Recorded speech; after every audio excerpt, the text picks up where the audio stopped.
Raider.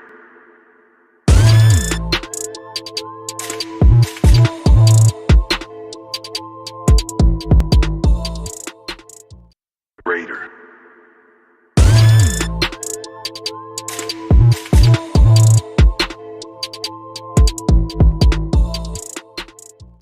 Raider.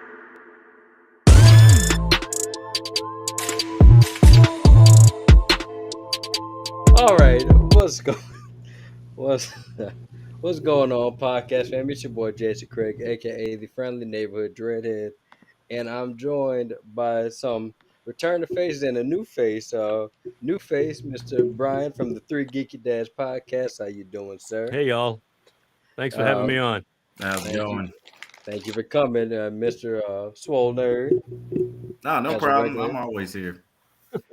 Uh, Mr. DJ Steady, who they want.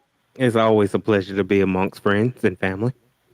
And my boy Robbie Aber, another cast member of the Bring the Popcorn podcast. Hey, how's it going, y'all? All right, and tonight, y'all, we have a packed show for y'all. We're gonna be talking about that Ant-Man and whether we like it or not. Because if y'all went the rounds on the internet, oh, they are not liking that movie. Nah. Oh yeah, we're gonna give our thoughts on it. Then we're gonna talk about that Last of Us episode. Some of the Right. gamers they got a problem with the episode. I'm gonna give y'all my thoughts. We're gonna give our thoughts, and then it's one trailer we got to react to because I just looked at it and said, "What the fuck is this?" And it's a trailer for the movie Tetris. That makes no sense. Just try to. No, it's not adding up. I mean, we have a Beyblade movie coming soon, like in the near future. So, But that's Beyblade. That's Well, Beyblade. What the and there's fuck a is? human element to Beyblade. Like, Like Yu-Gi-Oh, Beyblade, Pokemon, all those get a pass because they got human involvement. But right. like, but that, but that was Tetris. silly. I kind of but want to Tetris. see a live action Yu-Gi-Oh. I'm just curious as to how that's gonna go. Well, too bad you're getting Tetris.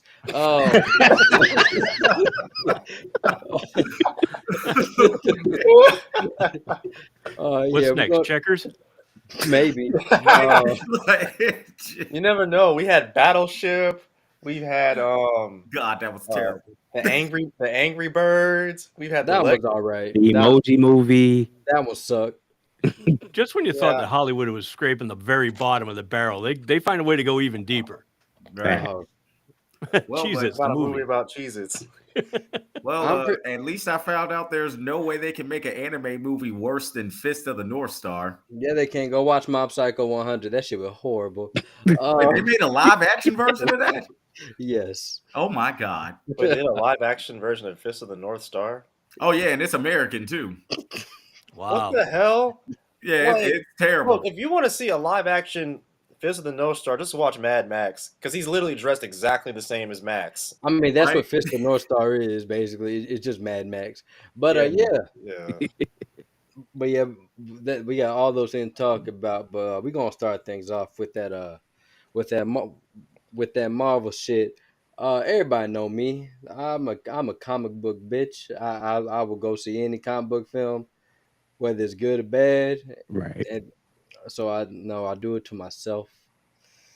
So Phase 4 came and went. Wasn't the strongest stage. It wasn't the strongest stage. Mostly I for hate the movies. I hated Thor: Love and Thunder. That movie can kiss my ass. Uh, You didn't like the rom Disrespect. com? no, I did not like the rom com between Thor and his two weapons. Um, What? It was Yes. the goats for me the entire Oh. movie. Triangle. I'm glad I didn't see that movie. And I'm a Christian Bale fan too. That's the only reason why I wanted to see it. And now I'm hearing he's not even in the movie that much. oh no, he's not. He's No, not. he's There's not. no point in me watching it then. No, He makes little glorious speeches, and that's about all you get out of him. Yeah, and he's And- creepy as hell too. I and mean, they tell, I wouldn't call. He looks creepy. And Kind they- of fits the description. and they tell him to brush his teeth. Right. It's like Freddy Krueger if you told him to be PG-13. Yeah. Right. So You know what? the- I believe it. I then believe it. then the phase ended with Wakanda Forever. I said, yes, Marvel, you're back on the right track. Yeah. we might have we might have something here. And now we're at phase 5. Now, before we review, we look at this trailer. Brian, what were your thoughts on stage 4? Stage 4 was all over the place, man. It seemed like they were just throwing so much at the wall to see what stuck. And a lot of it, it just didn't go anywhere for me. I mean, a lot of it I did like, but there was a lot that I didn't like. And I don't know if we have enough time to get into it, but yeah, it was kind of a mess. It was kind of a mess for me. Okay, Robbie, how was stage 4 for you? Phase 4, I'm gonna just say it was okay because they also are including the TV shows as well. But if we're just talking about the movies, like may have been like maybe 3 of them that I really enjoyed, like Spider-Man, Black Panther, and I enjoyed Shang-Chi except for the last like 15 minutes. But like the TV shows were definitely in Phase 4 much better than the movies. Agreed. Like Oh, much better. So I think that was part of the reason why it struggled because they focused so much. I think they put so much effort into their TV shows that in the movies just started to suffer, and you could tell which ones Kevin Feige are not involved in. Right. Right. You could definitely tell, and now there are reports that he wants a bigger role at Disney now, so he may not want to be president at Marvel anymore. Yeah. So, Steph, what about you? What was your how did you feel about phase 4? Phase 4 didn't pop. You know what I'm saying? It's a bunch of do-overs at this point, and them just trying to get a storyline to, bring in this new Avengers season, like you said, with the whole Wakanda Forever. It kind of gave it like that oomph of, okay, maybe they can do something, and then, like you say, with Love and Thunder, and then Quantumanium kind of taking that plunge. It's like, yeah, I'm looking forward to the new season of Loki when it comes out to see what the multiverse really can do. yeah. Right. By the way, Mhm. Loki is very important in this saga. If you watch the first season, it plays Right.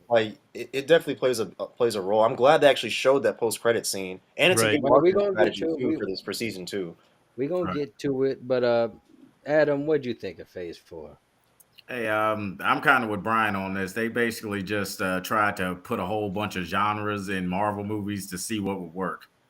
And some of them did, most of them didn't, though, because it was like, oh, hey, let's do a Marvel horror movie. Hey, let's do a Marvel rom-com. Hey, let's do a Marvel kung fu movie. That one worked, though. I'm not going to lie. That one was pretty badass. But that's pretty much all they did. And it just kind of fell a little bit flat for me. Yeah. So But y'all are right, though. The TV shows were pretty good. yeah. So as you can see, like phase 4 for us, it just wasn't strong. They kind of got it towards the end with the Werewolf by Night and Black Panther. And then of course Guardians Christmas special was just more silly shit. Um, so we came to Ant-Man. Y'all remember on the show, I reacted to the trailer said, "Oh, okay, they're gonna be taking Ant-Man serious," and they put Kang in there, played by the great Jonathan Majors. Mm-hmm. So we're gonna watch this trailer and then we're gonna just review this. We'll do a spoiler free at first, and then we're gonna spoil the fuck out of it second half. All right, so let's go. Let's go. Mm-hmm. Scott Lang, you're an Avenger. You have a daughter, but you've lost a lot of time, like me. We can help each other with that.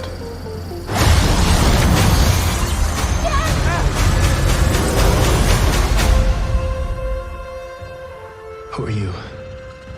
I'm the man who can give you the one thing you want. What's that? Time.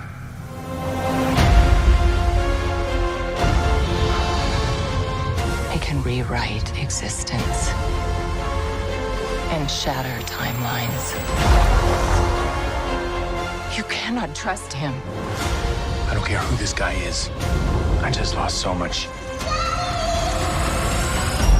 He can give us a second chance.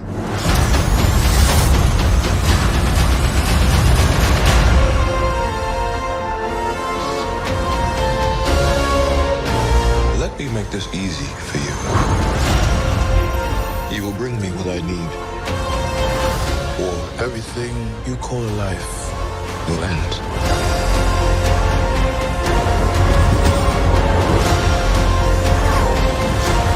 This is all my fault.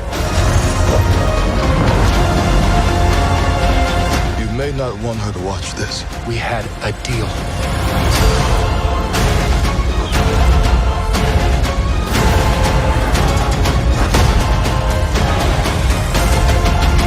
You thought you could win.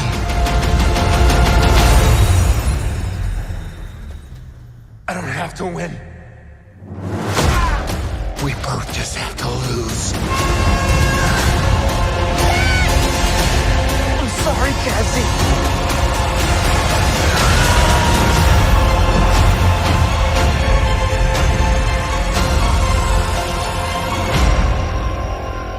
All right. All right. So for everybody that's like, man, I'm tired of this silly shit that Marvel doing. I'm gonna tell you right now, don't see this movie if you're tired of the silly shit. like, here's always been my problem with Marvel ever since like after I want to say start of phase two. The Marvel comedy, it throws the tone off of these films. And it's like everybody's a goddamn comedian. We would have one or two characters as comedians, but nah, it just fucking open mic night on the goddamn set because everybody cracks jokes. Because if you're wondering, Michael Pena isn't even in this movie because for one, there ain't no fucking reason for him to be in this movie because everybody is fucking Michael Pena. Everybody cracks jokes in this movie, and it frustrates me because it's just like in Thor: Love and Thunder. It was just that Marvel comedy bogs a lot of the movie down. It's like the tone is just everywhere. Like we have a serious moment, and then somebody just messes it up with a joke. Mm-hmm. Yeah. Yeah. Um, now one thing I would say I did like for a time, I did like the first half of this movie. The first the first half and the back half of this movie. I really enjoyed that. Uh Even though some of the back half it looked like the set of a Star Wars show and not and the shows, not the movies. I'm talking about Disney Plus Boba Fett. It looked cheap. It looked cheap. Yeah. Everything uh surprised not out watching this movie, I'm like, damn, I'm hungry because a lot of this shit look like candy. Yeah. I'm with you on that one. Like a lot of this looked like candy, and but it I did like how they're exploring the quantum realm. And, it's a little universe, a mini universe on the inside. Like before they before something happens where they can understand them, I was enjoying it. But as soon as they could understand them, let the jokes commence, boy. Right. I was like, uh, but I'm gonna start with things I liked. I did like I said the things I liked from the first half. I liked how Peyton Reed they let them act. Like you actually got to like I actually like the dynamic between Ant-Man Scott and his daughter. I like that dynamic because they're actually acting. They're not consumed by CGI like they will towards the back half of this movie. So you got to see their family dynamic and them act off each other. And what's the actress who plays the Wasp? What's her name? Evangeline Lilly. Evangeline Lilly. Yeah. Yeah, yeah. Like I like their dynamic. I like was it is it Henry Douglas? Michael Is that Michael Douglas. Michael Douglas. Douglas. Yeah. yeah? Michael Douglas. Yeah. I like Michael Douglas and I like Michelle Pfeiffer. Um, Only I didn't like was something that they did with Michelle Pfeiffer. It's like they were prolonging an explanation for Mm-hmm. so damn long in this Yeah. movie. Oh yeah. I did Yeah. not like that. Yep. Yeah, they were trying to build up the suspense, and we understand Kang is a dangerous dude, but Mm-hmm. they were just they let they but they were trying to keep it suspenseful to build up to give him his like introduction, you Yeah, know. But it and just fell flat to me. I'm like, okay, Mm-hmm. come on, get to it. Yeah. Yeah. So how'd y'all feel about that? Because that was pissing me off. Robbie gave his thoughts. So what about you, Brian? What'd you think? Yeah, no, as far as the Michelle Pfeiffer thing goes, I agree with you, Jason. I really think she should have, as soon as they got to the quantum realm, she should have been like, all right, this is what's going on. Obviously, I'm not protecting you anymore. We're here, but she just kept dragging it out and dragging it out. And like Robbie was just saying, like building up the suspense for Kang. We already knew that Kang was going to be in it. He's all over the marketing material. He Agreed. he already Hmm. made his debut in Loki. We knew that he was going to be the big bad. So I mean, why prolong what happened to her in the quantum realm? Just tell everybody what's going on and make that story move a little bit faster. Right. What'd you think about it, Adam? Well, to me, as far as like her giving her backstory with Kang, I was okay with them delaying, but she could have at least explained who Kang was. Right. You know what I mean? That was kind of what really was pissing me off about it. Like, I get her not wanting to talk about her possible relationship or whatnot with Kang, but yo, like, look, there's this big bad conqueror Kang here. He has this crazy technology and he's gonna kill us because he knows we're not from here. What's wrong with just putting that out there? You Yeah, know what I like mean? yeah, Like I didn't get that. Like why was she delaying just mentioning the damn dude? You know what I Hmm. mean? Like but Right. then wait until the middle of the movie to explain her relationship with him, I was okay with. But The yeah, explanation was fine. I thought the flashback scene was okay. I right. didn't. Yeah. ooh, But it was just got like explain something, tell Mm. people something like that. That shit's annoying, and Hmm. like I'm surprised it didn't get to a point where Jade had almost slapped her ass or wanted to fight her. You know what I mean? Because if somebody kept on doing that to me, I'd be pissed. I'm like, Hmm. yo, what? Like, I'd have to grab you and shake you and be like, what the fuck's going on? Yeah. And also, what really makes me nervous about this movie, this writer, he's writing the Kang Dynasty. I'm a little Oh worried. no. ooh, we gonna talk more about But this, No. maybe, right? but maybe it's because of how he wrote Kang, and maybe because he understands Kang. Maybe he'll write a better script. I Right. don't know, but Yeah, yeah, man. Like that's the thing, cause the whole time she's so prolonged. I'm like, did she fuck the brother? Something like, why is she afraid to talk about Kang? Like, I'll be honest. I think they did. like I was like, bro, like, You know, and Robbie brought something about the flashbacks. That flashback I did not mind, but boy, everybody got a goddamn flashback for exposition that did not need to be had. Uh, like like Hank Pym, like we said, where you been? Where you been, Hank? Oh well, let me tell you what's been going on with my aunts. Bro, I did not need that. That was 5 minutes. That was 5 minutes of my life that I could have kept to myself. Because to be Hmm. honest, you could have not explained that would not have changed a goddamn thing. It would not yeah, change the goddamn thing about this movie. But the thing I did like, I think the thing that everybody liked, Jonathan Majors, he acted his ass off in this. I'm pretty sure like he was even looking like, am I in the right movie? All y'all people silly. Like well, I'm, I'm gonna be honest. I was kind of annoyed by some things, John. I didn't like the way he talked, I and get his facial expressions got on my nerves. I'll be honest, man. Like I know a Hmm. lot of folks like to say that he was the best thing about it, but I did not like the way he talked or his facial expressions. That shit irked the hell out of me. I'm like, bro, why do you keep doing these face twitches? That shit's annoying. what Like, who thought that was a good idea?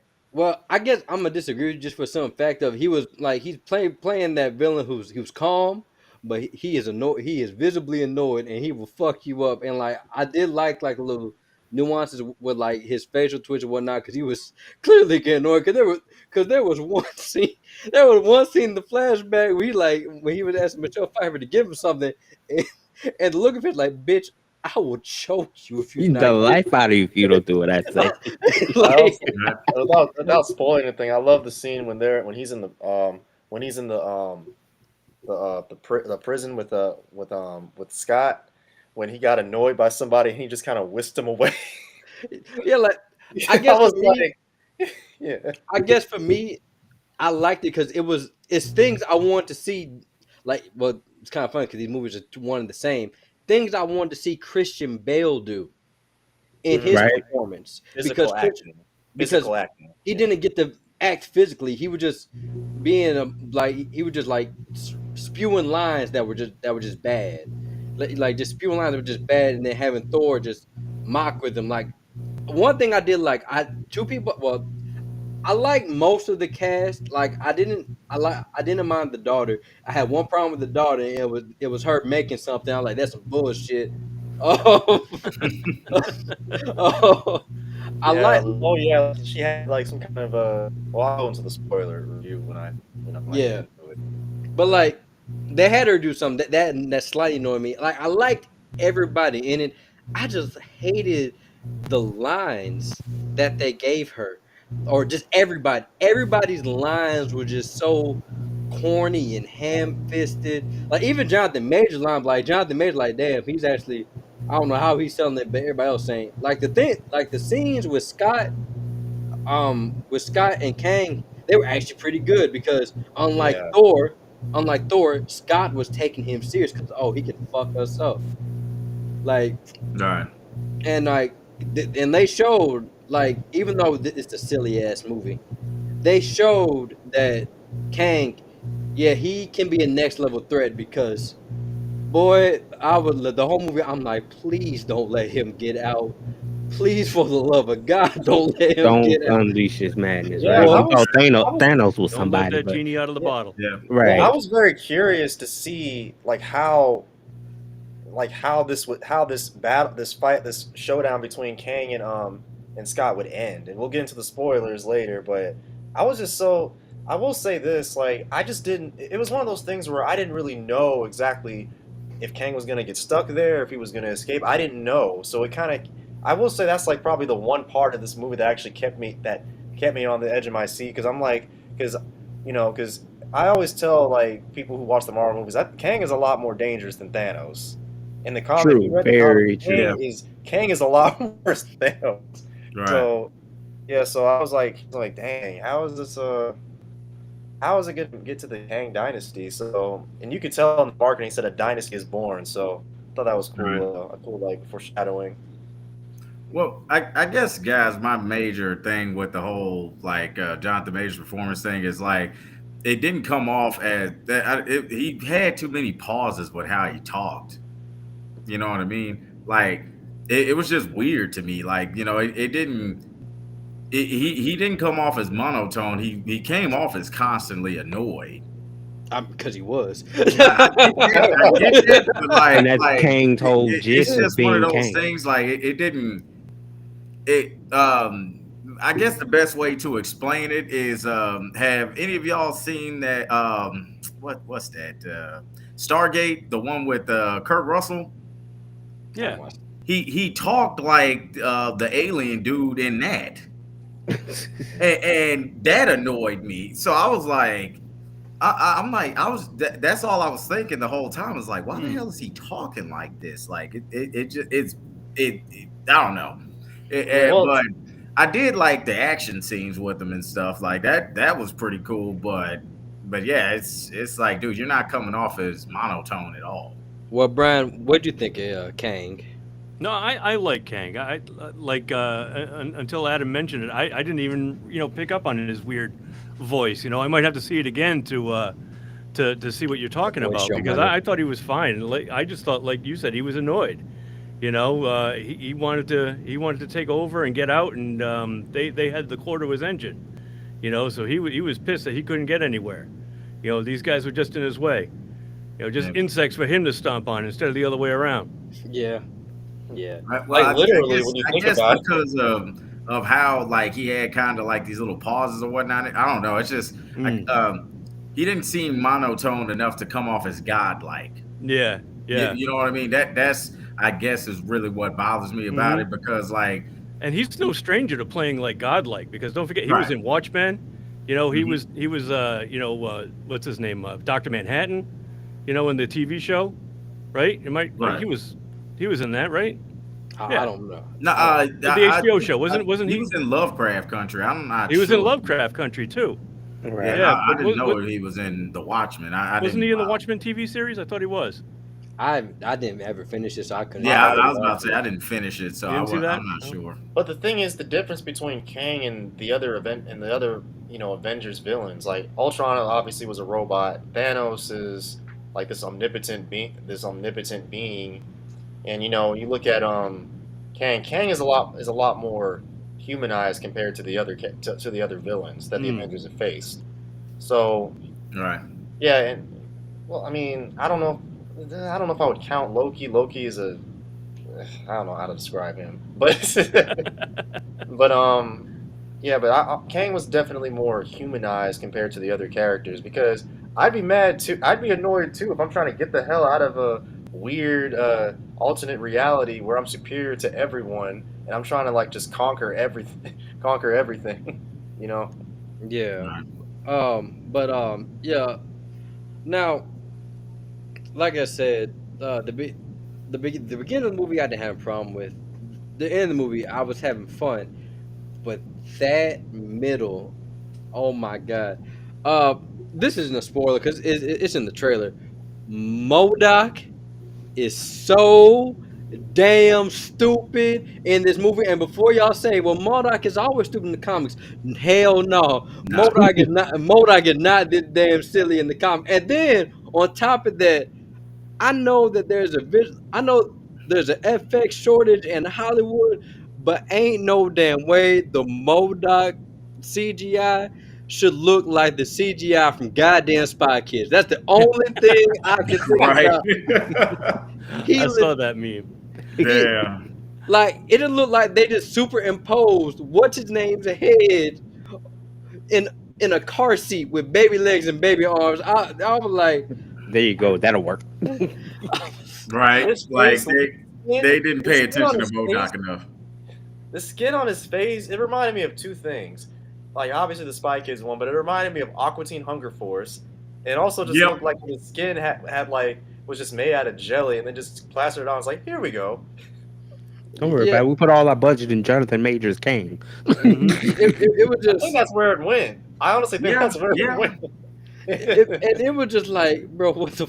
Cause at first I saw the mask, like, oh, that's cool, and then soon that bitch like, what the fuck is that? What? like, like even Scott was like, what the fuck is that? like, and like that's my thing. It's like Modoc, he was just there to be a gag character. Because once again, you take Modoc out, it would not have changed nothing in this damn movie. Nah. I, it, I think they were just using that to like tie up loose ends from the first one. and we Mhm. gonna Later. like we about to wrap this up because I want to do some spoiler shit with this because that Yeah. shit this shit was Mhm. dumb. Now I did enjoy some of the one side character, well actually two. It's a telepath in here. I forgot his name, but he was actually funny. And Mhm. I think and that's then I was, Iron Lad. and then Bev was I don't know why I got a laugh out of Bev, but Bev actually had me laugh, especially towards the end because we going he did something towards the end Yeah. that had me laughing my ass off in the theater because I was like, bro, what the fuck is that? But yeah, like in the middle of the movie, it just felt like it was just dragging. I don't know what it was. It just felt like it was dragging because it like they were just finding stuff to do until Kane got there. That's legit what it. That's legit what it was. It was like they were doing side quests until Kane got there. Oh, That was literally me. I was literally just waiting for him to show up. I'm like, all right, I don't care about all this. Just give me But it's just give Ant me Man. You Jonathan get that Major. out of his like films of like maybe those long surpassing moments of like this is why they didn't want to take a picture with you in Infinity War. This is why they'd rather pick Hulk over you. Like you're not that pop out superhero. But when Right. you do it, you got to go to this whole nother universe where it's still not even acknowledged. yeah, but I don't know. Was there any characters that y'all didn't like? I'll start with you, Brian. That I didn't like? No, I don't think there was anybody that I didn't like. Modoc was just goofy, but yeah. Other than that, I think everybody worked. I mean, you had your core main cast, and I think all the supporting aliens and the the resistance fighters. Bill Murray showing up as an ex-love interest of Michelle Pfeiffer there. I thought that was kind of cool, how he was involved. And no, there wasn't anybody that I didn't really like. What about you, Rob? Anybody you didn't like, or was your least favorite? Well, I mean, the main cast was fine. You know, I do love Kang, but I didn't. The other characters at the Quantum Realm, though, I just didn't care for either one of them. Like they had very little to like no character development at all. Like I didn't care. Even though Bill Murray was a fun cameo or whatever, but I just didn't care. All the suspense. Like I've heard this all before. See, back in the day, she used to be this really nice killer. Yeah, I've heard that before, but like, I didn't really see it happen and didn't connect with any of the people who died, so I don't care. I didn't like. I didn't really. Even the one with the girl with the spear, I didn't care for her either. Mm. Telepath, I didn't care for at all, even though I think he's supposed to be like Iron Lad or something. Like, and other person that I think made me laugh really was Vev, and that was it. I mean, and Modoc was silly, even though he has an interesting connection to the first one, which I thought, okay, I guess they can use that to tie up loose ends. I guess that sort of makes sense for at least this particular trilogy, even though nothing makes sense in comic book movies, but we enjoy them anyway. But but yeah, but other than like the main cast, I didn't care for any of the other characters. No, okay. So, Adam, any of your any characters you did not like at all? Did not like Modoc. I'm just be honest. Did not like him at all. Have no. It's one of those times where it's like, yeah, y'all just should have left his ass out the movie. Like, and I know like a lot of y'all like the Bev, but I didn't. I'm gonna explain why I like. He annoyed the hell out of me. He was another character. It's like, why the fuck is he here? Like that. I'm sorry, but I'm like I said, there's a reason why I like Vev, and I'm gonna get into it in the spoiler talk. But yeah, man, I'm trying to think. What else could we talk about before we spoil it? Anybody got anything to add? I don't know. I kind of like the warrior female chick. She was pretty cool. Like honestly, and to me, I feel like she needs to be casted as one of the characters in one of the Star Wars TV shows or whatnot. Like she to me could easily replace Gina Carano's character. Just to have a fat ass. Oh chick. yeah. You know what I mean? Like I agree with you. I liked her. Her performance was good. I actually liked her performance. I just didn't. Yeah. I thought she was just a boring character. She was underused mostly. Yeah. She was, to me, she was underused too. Yeah. Mm-hmm. She was, but she did have a lot of similarities to Valkyrie too, to me. Yeah. And the thing about the thing about her character was I have a problem with a lot of characters in Marvel. She was just a device to be used to build up Cassie's character. That was her purpose. That was legit her purpose. And I was like, you gotta be fucking kidding me. I wouldn't have minded if I would have actually cared for her. If they actually developed her more. But she explained her backstory. I'm like, okay.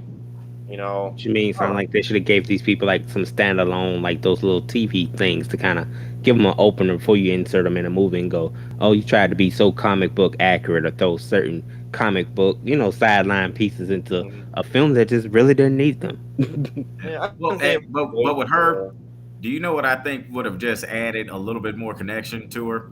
If they would have just had a flashback for her, I think that would have made all the damn difference. No, too many goddamn flashbacks in this movie already. Like for real, I just one quick little flashback, show her doing something. Then we would have called it Ant-Man a moment in time. And you keep on saying there was a lot of flashbacks. There was literally 2 flashbacks. No, there was 3. No, what are you talking about? They mentioned the past a lot. But there weren't a lot of flashbacks. Although there was Kang. There was Kang. That was it. One with Hank Pym. One about MODOK. Hank Pym doing what? Oh yeah, there was one. What did Hank Pym? What was his? It was when he explained about the ants. Well, we ain't gonna talk like I said. We're gonna talk about that. Cause I got shit to say about that. I mean, really though, like. It was too much. You're saying there's a lot of flashbacks, but it's like I didn't know. That's three. That's only three. but I don't. but that's a lot. But Like, that's a lot when it adds nothing. When two of those add nothing to the story. If you would have took those out the story, 10 minutes could have been shaved okay, off of look, this film. Modoc shouldn't have even been in the damn movie to me, Exactly. personally. Like so. But anyways, I'm done. I'm done. Yeah, but so I'm gonna just give my rating before we spoil it. For me, I don't wanna be too hard because, like I said, I didn't hate it. Like I ain't hate it as much as things like Resident Evil, but it was, Damn, but Resident but Evil again. but hey, it always revolves back to that.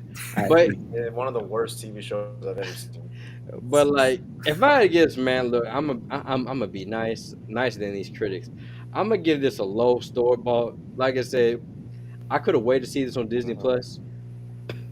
Don't pay $15 and them new AMC seating prices to see this movie. Don't I'm glad I don't haven't do that. Stubbs Award. Don't do that because for like I said, this film's tone is all over the place. Shit, the script's all over the place. Some of the sets, they just look. Some of the sets, you can just tell, like, God damn, y'all didn't even try to make it look practical. Everything just CGI. Like, even some of the CGI is sloppy. Like when people it was one character, like he was taking glasses off. You could tell that the animations were clipping together because it was choppy. I like, oh, y'all ain't clean that up in post, nah. Yeah, y'all left that in there, huh? Yeah. Uh, um, Kang was Kang. I really liked Kang. I enjoyed the dynamic between Scott and Kang. It just seemed like the only time I can get Scott to be serious was when Kang was on screen. Like, well, at least y'all can have Scott be serious somewhat. Right. Um, the end, I'm gonna talk about it in the spoiler discussion. The end, I will only have a problem with it if they don't capitalize on it in these later films. Also, we're gonna talk about in the spoiler section. Those two post-credit scenes, I like. Some people were like, "Ooh," and on my screen. I looked at my screen like, "That is fucking stupid. That Yeah. that that looks stupid." Like, I was like, I don't know how y'all felt. But I was looking at that. That's just silly. That Nah, is, I felt the same way. I did not like those post credit scenes. Either one and of them. then that second screen, like we're gonna talk about it. But that second post-credit scene, I like, what in the Frederick Douglass is this? Yes. Like, Yes. You're losing your touch, Marvel. You're pulling a DC on us, right? You gave us one chance to look to the future, and you Yeah, bombed. James Gunn is now about to destroy Marvel yeah, single-handedly. and like I said, there's like little thing I like about, like I like the first and the third half. That second half, I was just twiddling my thumbs, just looking at my watch, like, man, can we please get to the end of this movie? Oh yeah. They Um, didn't do much with the Ant-Man whole. If you look at one up to now, like they don't do really a lot with Scott. I mean, with Scott's character, yeah, but they just didn't do a lot with Ant-Man as far as trying to make him a Marvel cinematic standout. That's I just mean, my opinion on it. I liked him the first one. The second one, I didn't care for. I See what really I'm just saying? Like they didn't do nothing. And then when they tried to make him fight with the Vin, like he has this little moment in Civil War that maybe you can do a little something with him. And then they didn't just, they just it's underdeveloped to me. Like it just was like, we didn't really need this guy. You well know, since they gave Hawkeye more depth, they said, well, Ant Man, I guess you Mr. Irrelevant now. Right. Like that's just how it Well, was. but to me though, like I don't know, it's just Ant Man's not just a standout character from like agreed. standout hero in the comics anyway. Mm. You know what Well, I mean? Like well, I know he's there or whatnot, but Yeah, I've and even in the never been comics, a like he fan of was a Ant Man. founding member of the Avengers. I yeah, know that, Like when you think of and the I Avengers, get you don't that. think Ant Man anymore. I yeah. I'm gonna get say, that, but I've never liked Ant Man. I'll just yeah, be honest with you. Mhm. I'm gonna just say this. I don't I've know. just never been a fan of him. I don't know. I don't know if Scott is just a MCU thing or it's in the comics, but I know like Hank Pym. I mean, Hank Pym, he has importance. Like he has importance because he's one of the people that built Ultron in the comics. And Yeah, Yeah, yeah. In the comics, yeah, he is the one that yeah. built Ultron. Hank Pym is the Tony Stark The way how Tony Stark makes villains in the MCU, that's Hank Pym in comics. Hank Pym just he makes the villains in the True. comics. So it's Yeah. like, so I don't know. I guess Scott is just he's an afterthought in the MCU, and it sucks because Scott is from the comics because I remember seeing him in the Avengers Earth's Mightiest Heroes animated series, which is underrated, and like they actually had like a passing of the torch type of episode, and Hank he faked his death and became Yellow Jacket, and then became Yeah. some kind of crazy ass like like psychopath. I'm like, Hank, what is wrong with you? yeah. Yeah, no, I remember Mm. that. He just got bored at that point. So Yeah. so Brad, oh yeah, before I give it to Brad, yeah. So to be honest, man, I if I did not have to review it for this podcast, I have no urge or rush to see Guardians 3. Like I'm only watching because of the podcast. I'm gonna be honest with you, because that movie, it was just a disappointment because like, wow, this is our first introduction to Kang, and y'all fumbled this bag Mm. horribly. Y'all fumbled the bag horribly. I can't believe I'm saying this. I'm actually excited to see what DC has for the summer because I was like, Damn. I mean, according to James Gunn, DC is. It looks like DC is about to take over. It looks I like they're hope. about to get back. So I'm confident in what they're about to do. I'm not gonna say I'm confident. I'm putting one foot in the door. I'm Mm. putting one Right. foot. I'll It all put one depends foot. on what Shazam Fury of the Gods is going to do now. Well, really, the Flash. It Yeah, I was about all, to say, I think it's all on the Flash more than Yeah. anything. Oh yeah, wow. and also depends on if they're gonna keep them. But yes, but Brian, the way how our rating system go, I'm gonna give you just of it. Robbie suggested that the lowest is like is a 0, is a Okay. fuck you. No, I was Like gonna say burnt. no, I'm saying the lowest like at 0, like you didn't like it, that shit at all. No, nothing redeemed about it. Is a fuck you. That is my personal rating, is a fuck you. Uh, if it's like, but then like you kind of like it was bad, but it's like funny bad. It's like burnt, salty. Just it left a bad taste in your mouth, but still not terrible. Mm-hmm. Then you got store bought. Belongs on like streaming platforms. Buttery, it has like it's alright. It's like It's it's alright. watchable. Yeah, like it's watchable. You'll catch the matinee Mm-hmm. movie theater. You pay full price for the ticket. Then we got the highest gourmet. Or like this shit is almost perfect. We know this movie ain't that. All right. Nah, Yeah, far from it. So All what would right. not you? even close. So you want my review now? Yeah. All right. I'm going with Buttery. Are you going with butter? Okay, I'm I can going with respect it. Buttery. I didn't hate this movie. I didn't Okay. hate this movie. I went in and I enjoyed it for what it was. Um, I'll be honest though, I'm starting to feel a little bit of superhero fatigue, and this is Yeah. coming from a huge Marvel guy. And I don't know if it's because Phase 4 threw so much stuff at us through the TV on Disney Plus, Correct. but I'm starting to feel it because the last few projects haven't been, up to their past standards, so to speak. And but that being said, I did enjoy this movie. I didn't realize all the negative shit that people were saying about it until I got home and I started looking online because I kind of went into like a blackout Right. before I went into this movie because I didn't want to know too much about it. Going in, I didn't want any spoilers. I didn't want to hear about any end credit stuff. And when I watched it, I enjoyed it for what it was. Wasn't perfect, but I enjoyed it. And I'm gonna stick with Buttery. Okay. I can respect that. And like I said, I can probably see like the parts you enjoyed because I probably enjoyed the same part. It was just one thing that just brought down was that writing, like the writing and just just coincidences. Mm, That's what was making me mad. 'Cause like, wow, y'all were just trying to rush to get to Kang and doing stuff that makes no fucking sense. right, right. But okay, I can respect that. Robbie, what about you? Um, let's see. It's he says the fuck you. Then there's the It's been a while since I've been on here. Fuck Yes. you. Fuck It's you, fuck Burnt. you, burnt, salty, store bought, buttery, movie Mm, theater, and gourmet. I'm gonna say a very low store bought.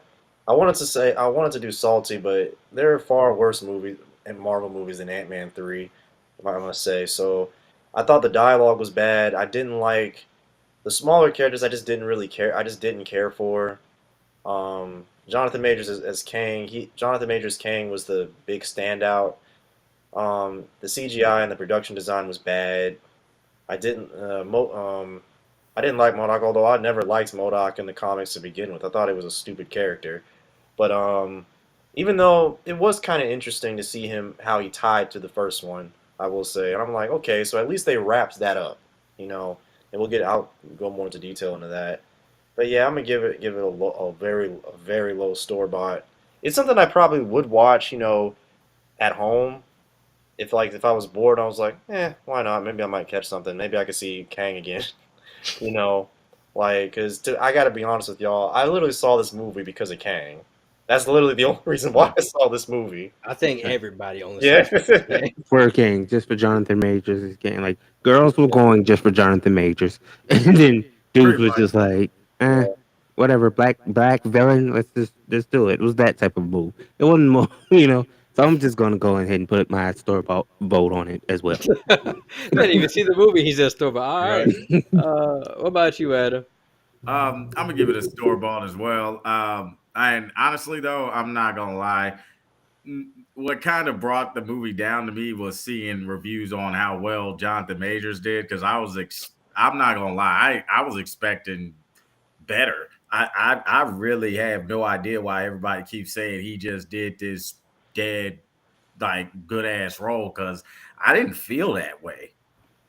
Like I felt like he was, yeah, you know, the jock kid that gets humanized by somebody, or gets talked down by someone, and he's pissed off all the time. That's what he came off as to me. Like, and it was this weird thing where it seemed like he was trying to come off as this character from The Harder They Fall mixed with a little bit of Tick from Lovecraft Country. I know everybody liked him in this movie. I just didn't. Do I think he embodied them really well? Yes.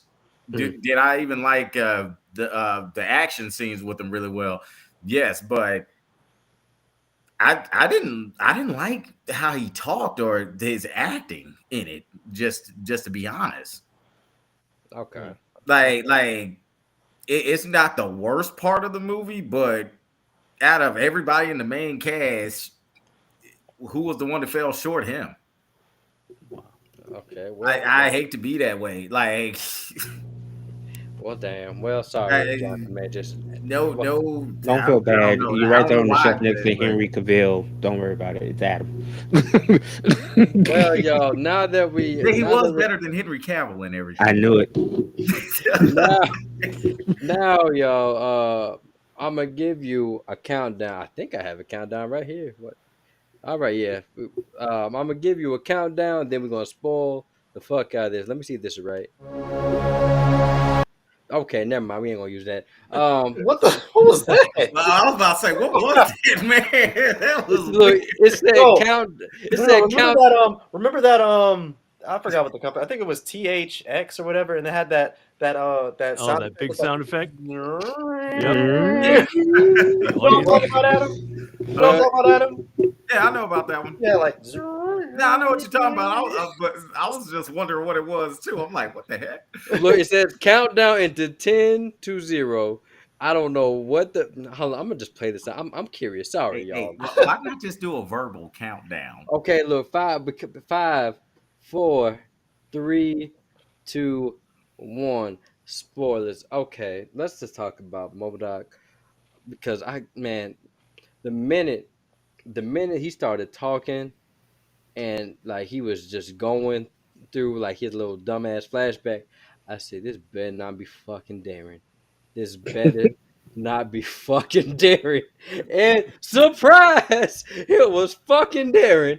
Apparently, Darren, after Scott fucked his suit up, he imploded amongst himself, and somehow he he became a little deformed Humpty Dumpty man, and he was naked, And then Kang was like, "Well, I have this chair for you, and oh yeah, and let's for no reason whatsoever because fuck it because we have Marvel comic book fans. We're gonna call you a mechanized organism designed only for killing." I said, That's in the comics. That's in the comics. I was like, oh, Brian, I actually have a question for you. So Darren is not MODOK in the comics, is he? No, he's no, not. No, no, no, no. No. I He's don't not. see. I don't The know. MCU I is a never different liked universe MODOK. than yes. the comic universe. Yeah. See, in the comics, he is the head of AIM, and Oh yeah, he is. Yeah, I forgot Literally. that. yes, like Also in the Avengers video you game know, that came out. yeah, but like, oh, and Brian, this is for you for that joke.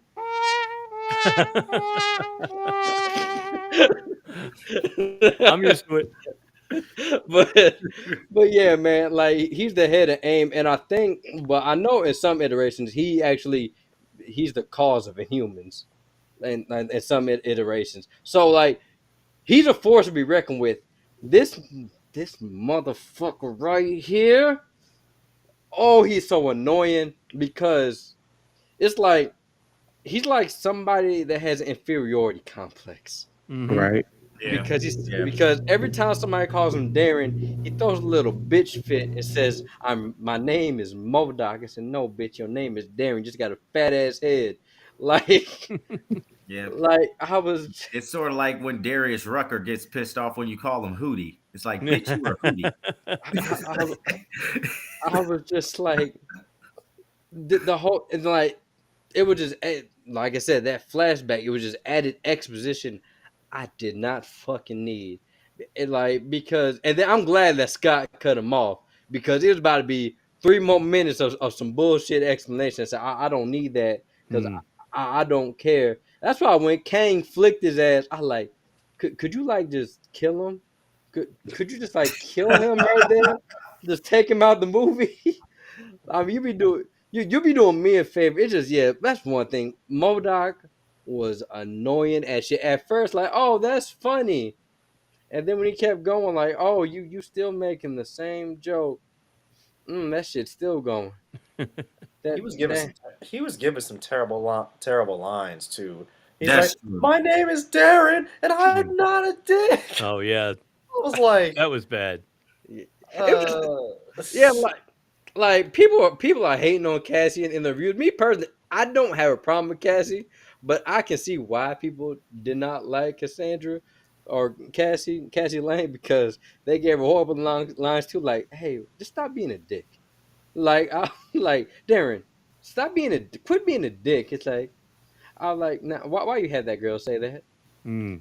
Why you had that girl say that? And it was like, it was a Marvel like, well, ooh, it's kind of edgy humor because she's saying the word dick. Like, no, Mm.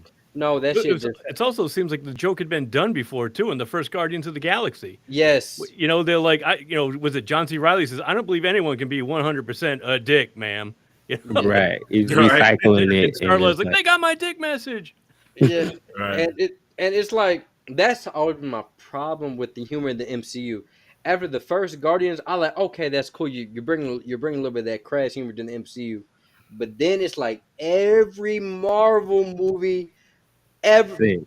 from every Marvel movie since Guardians Volume 1 has been using that humor, and it just does not work for everybody. It just works for the Guardians because Mm. that's them. That's them. That's Hmm. Rocket's humor. That's Rocket's humor. That's Peter's humor. It ain't Scott's humor. It ain't Cassie's humor. It ain't Darren's humor. Um, and they even like see they even gave Jonathan Major a joke, but see the joke worked because it was still him being annoyed. Because it was a joke like, "And what are you, Scott? You talk to ants." Like in my mind, since like Scott, what the fuck you going to do? You talk to goddamn ants. What could you possibly do? he's like, Right. he's like, oh yeah, he's like, I know Thor, Oh, I so can. Oh yeah, like that's the reason I did like Kane because it was like he was just a dick about. He's like, oh, you're an Avenger. Did I kill you before? Right. Right. He's like, he's Are you like, the one with the hammer? are you the one with the hammer? Like, no. And see, that almost killed it for me. Like that joke. See, if it would have been Thor that told that joke, I would have hated. But Scott, he kind of saved that joke. So like, I'm gonna let that slide. Like, I don't know why. Just like Paul Rudd. I don't know if it's just Paul Rudd's charm, but Paul Rudd makes his jokes fucking work. I don't Mm. Yeah. know what it was with Chris Hemsworth in his movie. None of his jokes worked for me in that fourth Thor movie. But like Paul Rudd, he's also a veteran. He's been doing this for a Oh, while. he's a natural at being Yeah, able to do it. yeah. So, but Yeah, even in Anchorman 2, even though that movie was bad, even though I love the fight scene in the park where he says "Sex Panther powers activate." I was like, what? I was cracking up when Classic. he did that, when he threw the perfume and yeah, then but killed the like Canadian news team. yeah, but like man, yeah, Modok. I just want to talk about Modok real quick because that shit was annoying.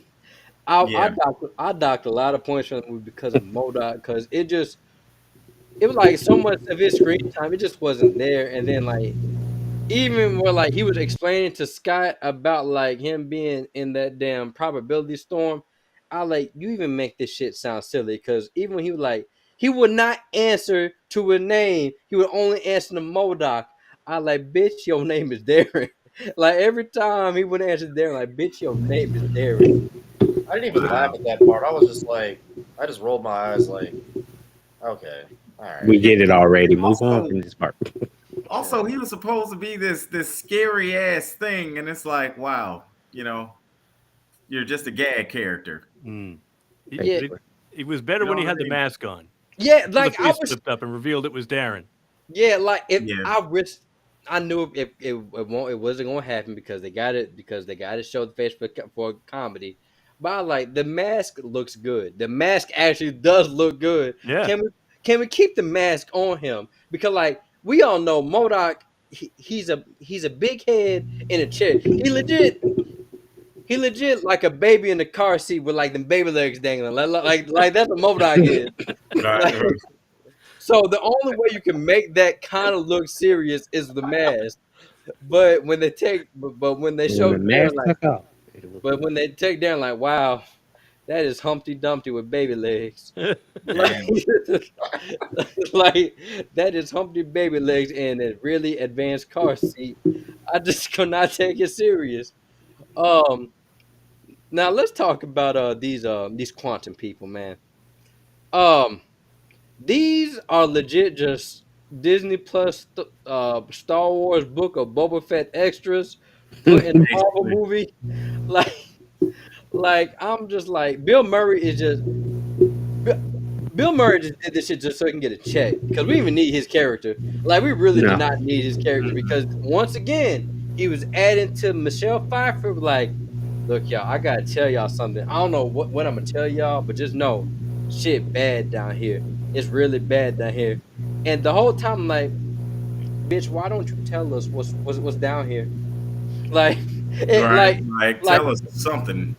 like, like, if I was Hank, I'd be like, what is down here? Like we are already down here. Like we are already in danger. I would like to know what's probably going to kill me, so it don't take me by surprise. And they prolong that, and I shit you not, y'all, for 30 to 45 minutes of her not telling them who it was. They just referred to him as him, and for The everybody, Conqueror. yeah, Yes, like the Conqueror. the Like he was conqueror. just so indestructible or something. Like you don't even want him to know. Like you ain't gonna be able to beat this dude. So I'm just gonna long winded for like 45 minutes of you don't want to face him. Who are we facing? You keep saying this him. Right. Like I was just waiting for a joke. Like, is it Jesus? Like, who is him? Like Right? who? Like who is On my him? Bernie Mac tip. Who is him? It's like, like shit, man. like it was just that. Then that was the one flashback I liked because it showed like yeah Kang he kind of crazy. He not all there. Like that's why I said they did a good job of showing how intimidating he is for the simple fact when you are so evil that your evil selves don't want to deal with you. Right? And- You so evil. You don't want to deal with yourself. Come on. yeah, like Yeah, it goes to show you, Loki's, Sylvie from Loki season 1, she made a big mistake. yeah, like she Because made a He Who Remains, he did warn y'all. It's the fact that He Who Remains was saying that there's like, so wait, who are you afraid of? I'm afraid of myself. It's just yeah, and the fact that all of Kang's other variants are evil, the Mhm. fact that even your evil counterparts don't want to deal with you, they exile you to Right. outside of space and time. You Yeah. have to be pretty bad and a big ass threat. And for all of our comic book fans out there, we got our Secret Wars Easter egg with the incursions that they foretell. So that was a little Secret Wars Easter egg. Like, okay, I like that. And then the thing that they have Kang do, a lot of people they said Kang wasn't that threatening. To me, he was threatening because there is there is a part in the movie where he is just vaporizing people with just a wave of the hand. I'm like, oh my Well, god. I thought he was intimidating, but I get why people didn't find him intimidating. It's that damn helmet. Well, Like that for that looked bad. I don't care what anybody says. That looked bad.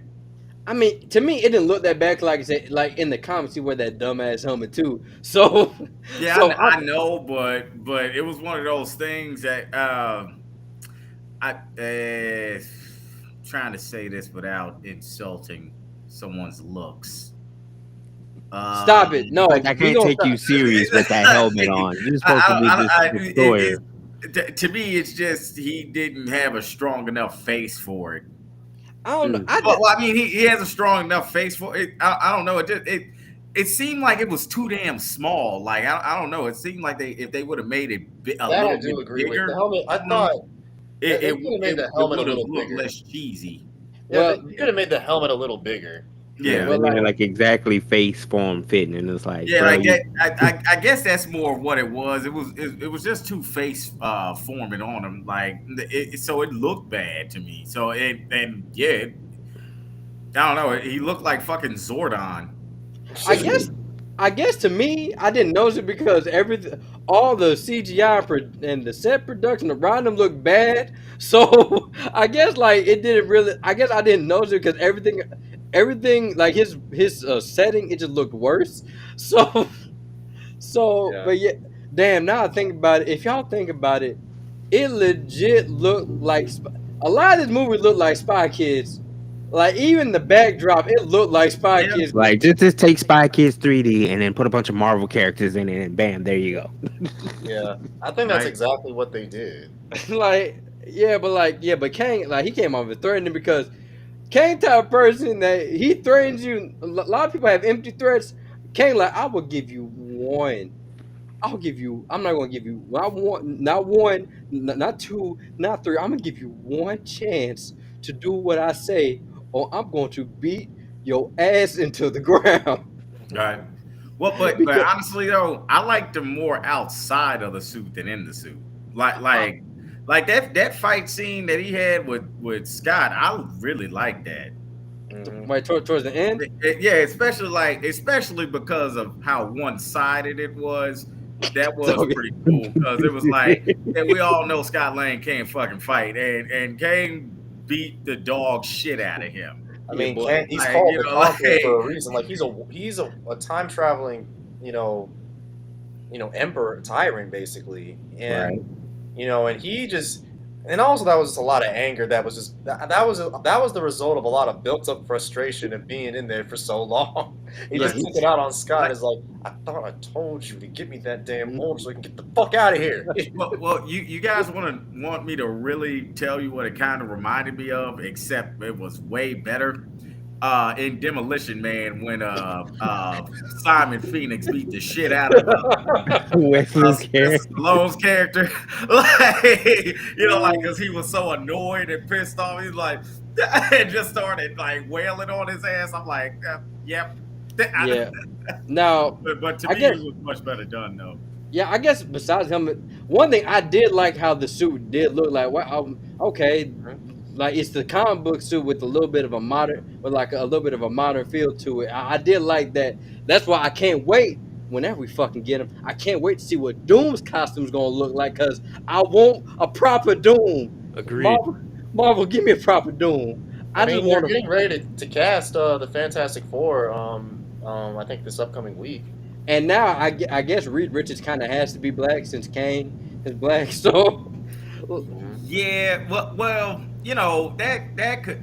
You got to what remember something about Kane. That's from 1,000 years after Reed Richards. So there could have been people who have had sex with black people during that time frame to I make think him, I think that to make him look that way. yeah. Well, if they do get somebody to cast, okay, like I'll give you like my well, they can't really cast him as Kane as Reed Richards because they kind of put his ass in it. Then his Well, this Jason, they could also just make Victor Von Doom black because yeah he's yeah supposed to also be a descendant of his too.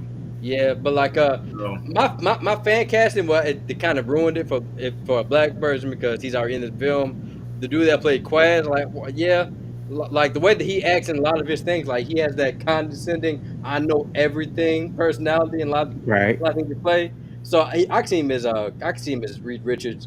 The dude that plays Joe, he already grew the beard out, and Joe from You, he already grew the beard out. I can see him as Reed Richards, Mhm. like like I can see him as Reed Richards, but we gonna see, but yeah, like Kang, he lived up to his reputation for me in this movie because he was fucking a lot of people love. There was there was one part I was like, Scott, please give this man what he wants.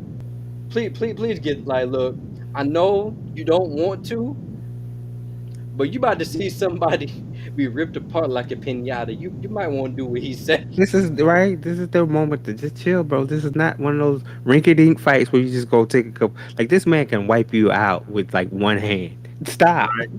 And I do like how like they kind of play like um Kang's powers as magic, but just at more advanced technology.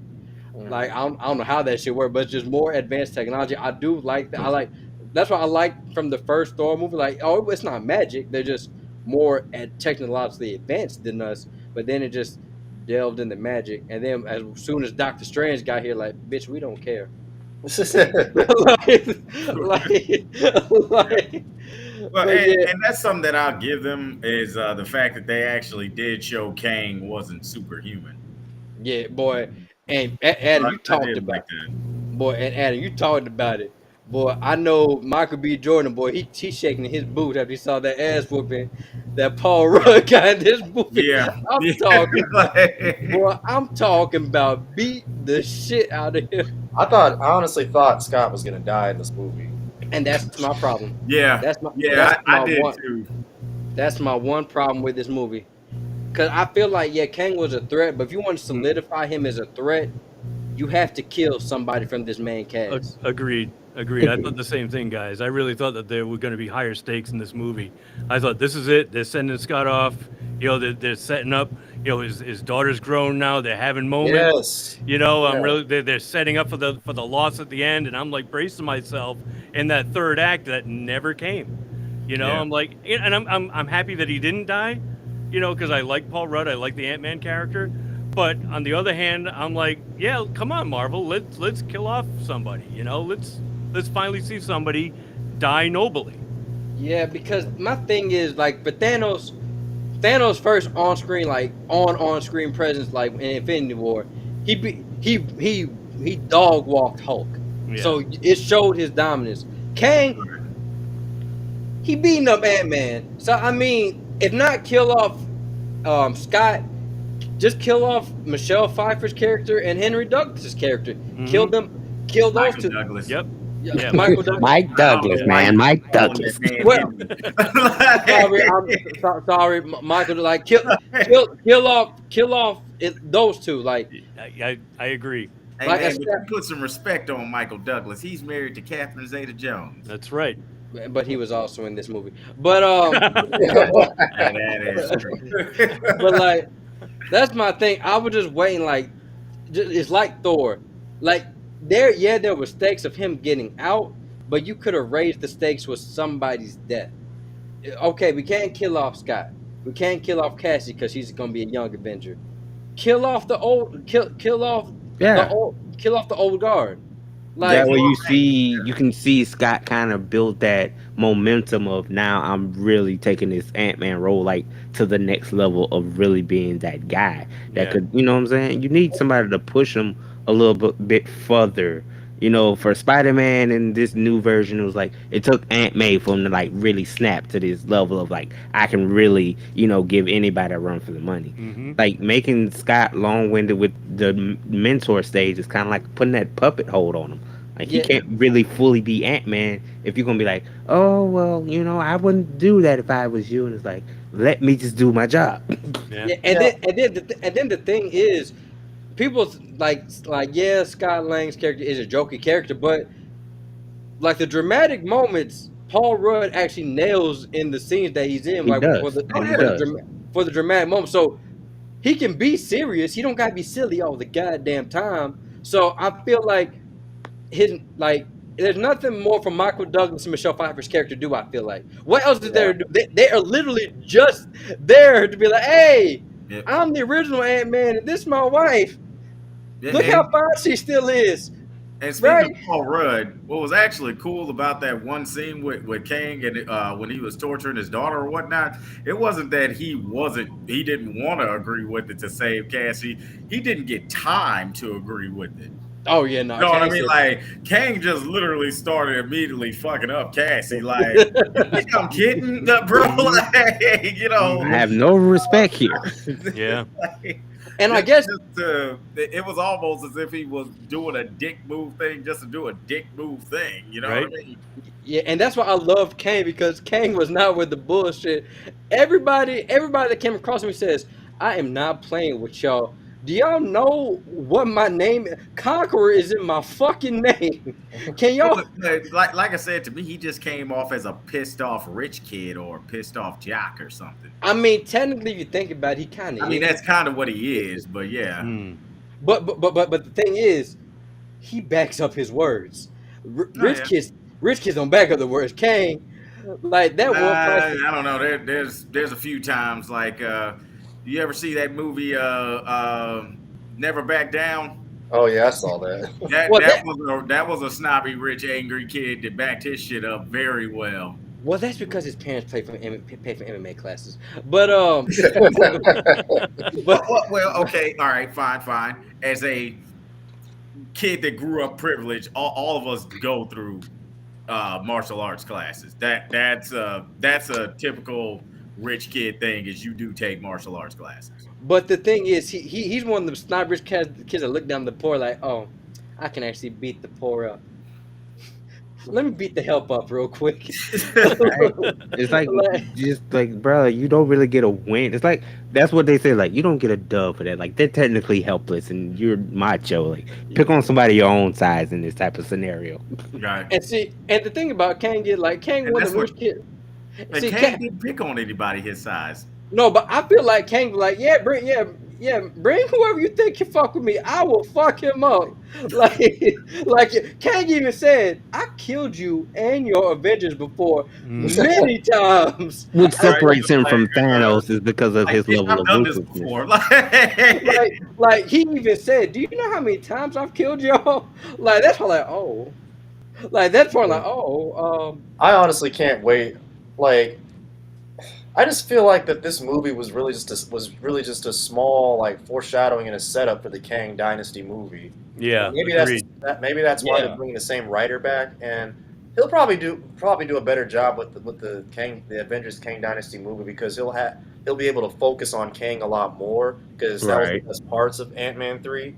So I didn't love the fact that they kind of like played it off, even though they did kind of still added fear factor at the end when I was like, wait, did I just kill everybody? No, I'm sure it's fine. It's fine. He thought about it, like, dang. no. Oh damn, Kang snapped right out of existence for a minute. well, well, Kang took the timeline for me. You went out. Well, but Oh, there there was one thing I didn't like about the whole thing with Kang being defeated. Yo, what's up with people use it? What was with the ants? I didn't like that. Man, and that's what I'm talking. That shit annoyed the hell out of me because that shit reminded me of Suicide Squad with Starro or whatnot. It's like, okay, you talking about a villain that beats Superman is getting killed by a bunch of fucking rats. But see, You know what I mean? Like, it's see, like Kang the Conqueror. Really, ants, my guy. Come on, fuck see. this. But here's the thing. Like, you know? Here's the difference between Starro and Kang. See, Starro, I accepted that because for one, like the whole movie, no part of that movie was trying to take itself serious. That's This true. That's true. this movie was trying to take Kang serious. Like we didn't take Starro serious. Like it's a big fucking purple starfish. Starfish. Yeah. Like so, but with Kang, that's my problem. Like it was like exposition and flashback that did not needed. The Kang flashback I was okay with, but when Michael Douglas was talking about, so what the fuck was this? Well, let me tell you about these ants, Scott. I was hearing a ringing in my ear, and then I realized, oh, these are my ants. My ants have lived thousands of years in one day. You couldn't tell us this in part one. I was like, what? What? Purpose So- did it serve? Well, And then- you know what I call that? That's called a David Duchovny moment. And no, that's called bad writing. Like because the thing was like I was like, okay, if these ants are so smart, why did they not build a machine to exile Kang just out of existence? If they were that smart, if they was that smart to make a socialist society, because they threw a socialism joke in there for whatever fucking reason. yeah, that was out of place. I'm like, Oh, okay. In all fairness, the way ants actually do behave is socialist. Okay, like that wasn't based off them being super intelligent. That's just ants in general. Can ants make weapons of mass destruction, Adam? I don't fucking No, think no, so. they I did not need that flashback. I didn't need the whole Darren flashback. I like, why I need to see Humpty Dumpty. Why does Humpty Dumpty's butt cheeks need to be in my face in a scene? Why do I need to see that? I was like, this That is not, raunchy humor in a Marvel movie you didn't need. I did not need Humpty Dumpty ass in my face. I'm sorry that shit was stupid. That was a waste of 3 minutes. And I was glad that Scott cut his ass off. And also, that was just a dumb reason to bring MODOK in, because I would have been fine with Darren just being dead. Like Darren just being dead, I would have been fine with it. 'Cause- right? Like that's what I'm saying. Like, why didn't y'all just leave him with just being dead? Yeah. And then the way he died, I was like, okay, maybe he can die with some dignity. Nope, he dying like a dumbass. Right. Dying like a dumbass. He like, at least I died in the Avenger. And Scott like, Yeah, an Avenger. like everybody looking around like, anybody gonna tell me? They said you always, man. The part I like, honestly, I think that's him having a concussion. He bumped his head. Probably. I don't know. Bumpy did bump into him inside of a force field and blew himself up. And then the thing was, we said, And he is all head. Yeah. and the part that he had said, I looked at you like a brother to me. I said, bitch, you try to kill When? me. Bitch, you try to kill Paralyzed me. my daughter. Oh, yeah. Just thought of a horrible dad joke. What is it? Why do girls like MODOK so much? Why? Because he gives good head.